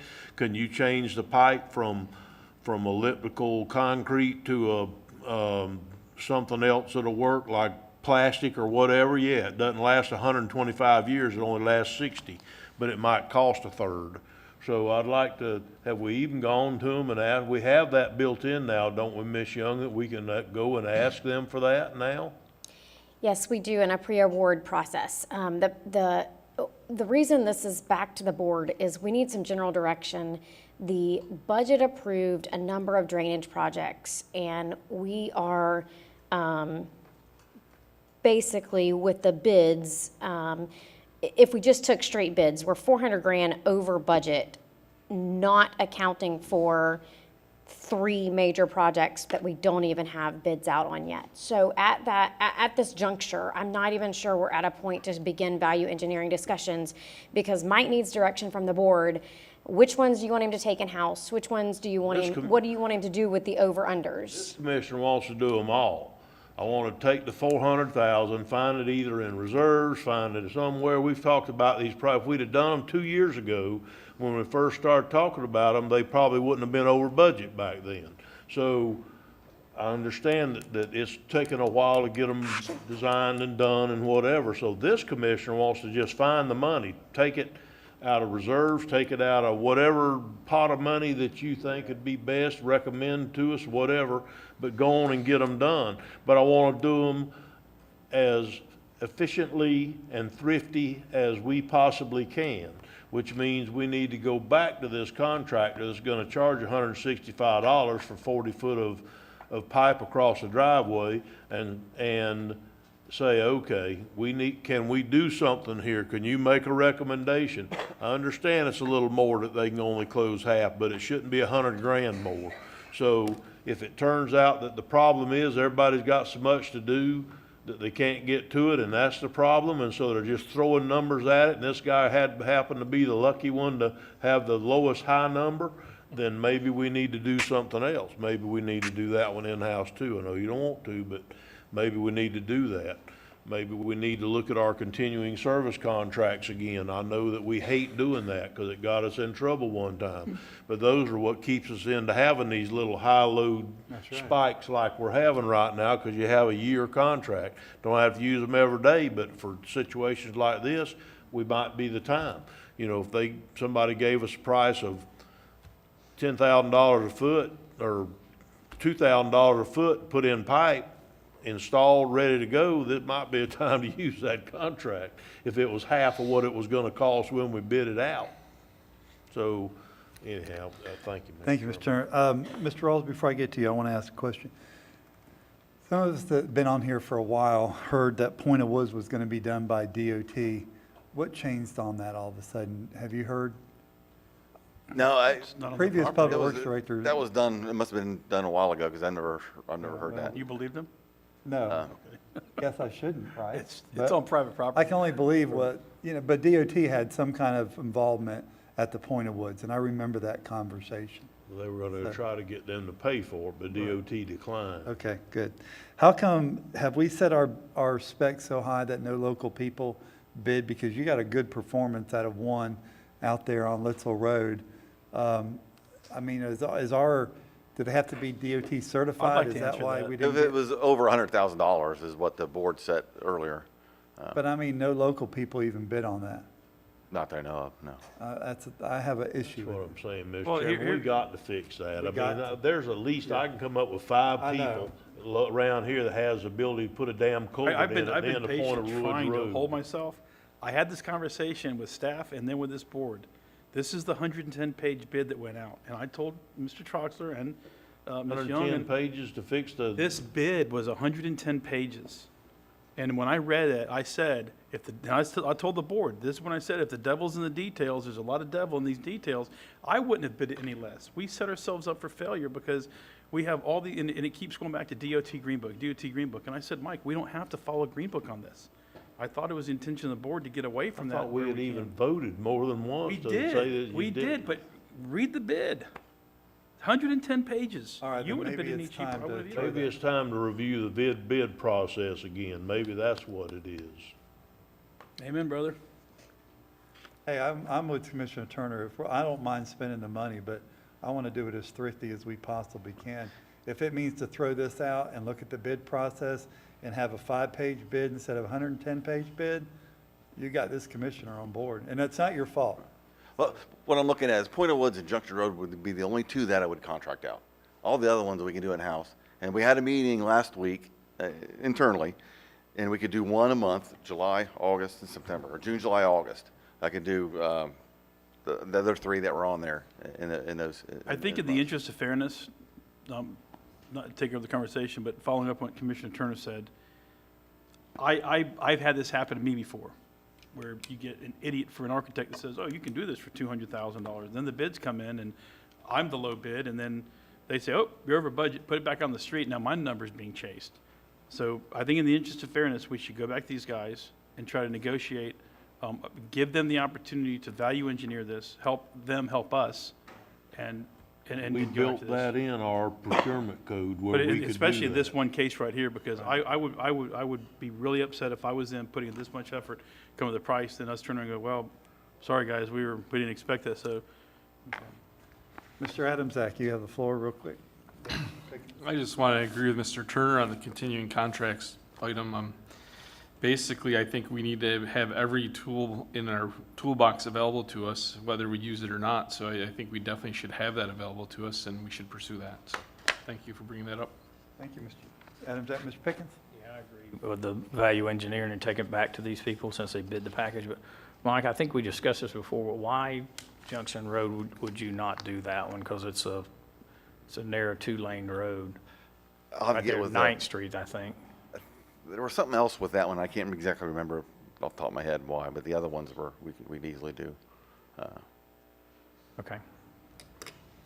Okay, so Mr. Chairman, could we today go ahead, unless somebody has heartburn here, or unless we want to, do something different, I say we go ahead and give him the okay to start on his Junction Road and let that bid with that contractor and do whatever. Go value engineer see if we could get the value engineering done, and then do the other three you're gonna do in-house. And if you need more money, that's where we need to find how much is that. Let's find the additional money. So I say we go ahead and fund everything except for the first one. Find the money, fund it. They're gonna do 3 in-house, 1, 2, 3 in-house, and 1 Junction Road. Let's go ahead and fund all them, and then ask for value engineered price on the first item, which would be Point of Woods. Mike, which three are you doing in-house? Well, it'd be, It'd be the highlighted yellow ones. It'd be Riverview, Edgefield, and Ida Boulevard. You have the one we have, Julie? Yes, sir. Those three you can do for the budgeted amount that we already have in the budget? it'll be less than that. Will it make up the difference for what you need to award Junction Road? Probably not. I don't know. Probably I'll have to not. look at that, but Okay. yeah, I'll look at that. So we will, in order to award Junction Road, and to be fair, for the procurement process, the value engineering is a pre-award process. So we're going to need to negotiate Point of Woods prior to issuing our intended action. I So said that, we can't yeah. move forward with Junction Road until we figure out what we're doing with Point of Woods Road. But we can begin the value engineering conversations at this time It's a with the, different contractor. doesn't matter, it's the same bid. They were bid out Yeah, they're all in bid out one in the bid. same- So Point that I made, we we should've put can't out let 5 just separate part of the bid, bids. not the whole bid. What if we just, what about the other 3? We're not gonna bid them, we're not gonna award them either. Them the 3 we're gonna do in-house.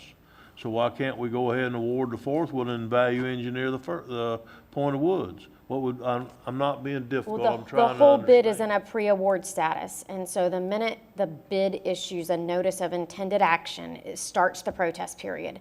The value engineering in that bid needs to be completed prior to that time so that we know what our intended action is. If we don't reach a satisfactory value engineering outcome for you guys, it's going to change the intended action of the board.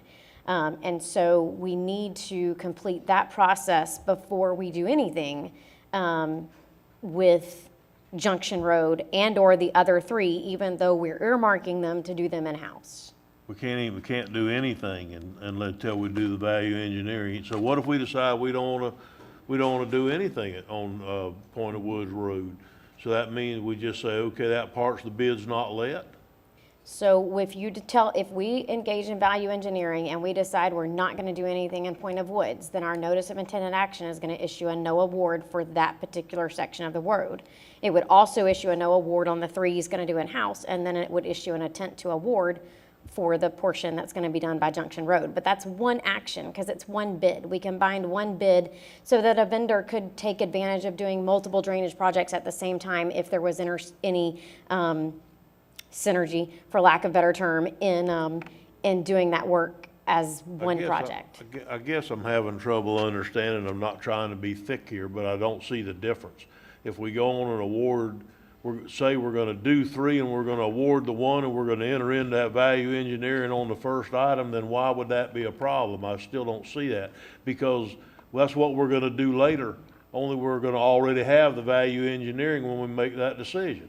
But by our ordinance, value engineering is a pre-award process. Okay. So it has to be On engaged that in. item or on the whole bid? Well, the whole bid gets awarded in one action. But 3 in-house, 1 and 1 to 2 different contractors. But it's still Right. one award, That's even though it's correct. all those different people. And everybody who participated in the bid total can protest any one of those actions. So till you know what your comprehensive action is, you don't know who's eligible to protest. How long do you think it'll take you to get a value engineering, yes or no? Well, the value engineering process has to include a county administrator, myself, Mr. Troxel, and the contractor. So as soon as we can get that contractor here and in person to have those discussions, I see no reason that Mr. Suggs and I could not engage in that immediately. I'd be willing to Well, I help with think we need to figure out, board members, if I may, Mr. Chair, I think we need to figure out how to resolve this issue, and I think we need to immediately go back into another discussion on how we screwed this bid up. If it's 110 pages long for a bid on putting a culvert in, we've screwed it up. This was sent out to us a month ago, month and a half I ago. I understand, Yeah. Commissioner, I get all that, but I'm saying that. Can I interrupt for Yes, just a second? sir. Mr.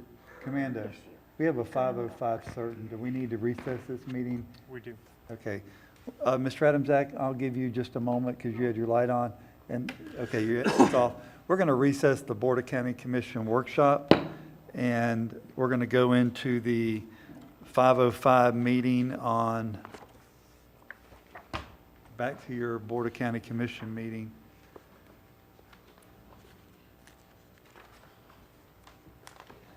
This was Let me pull that up real quick so we'll know what we're talking about.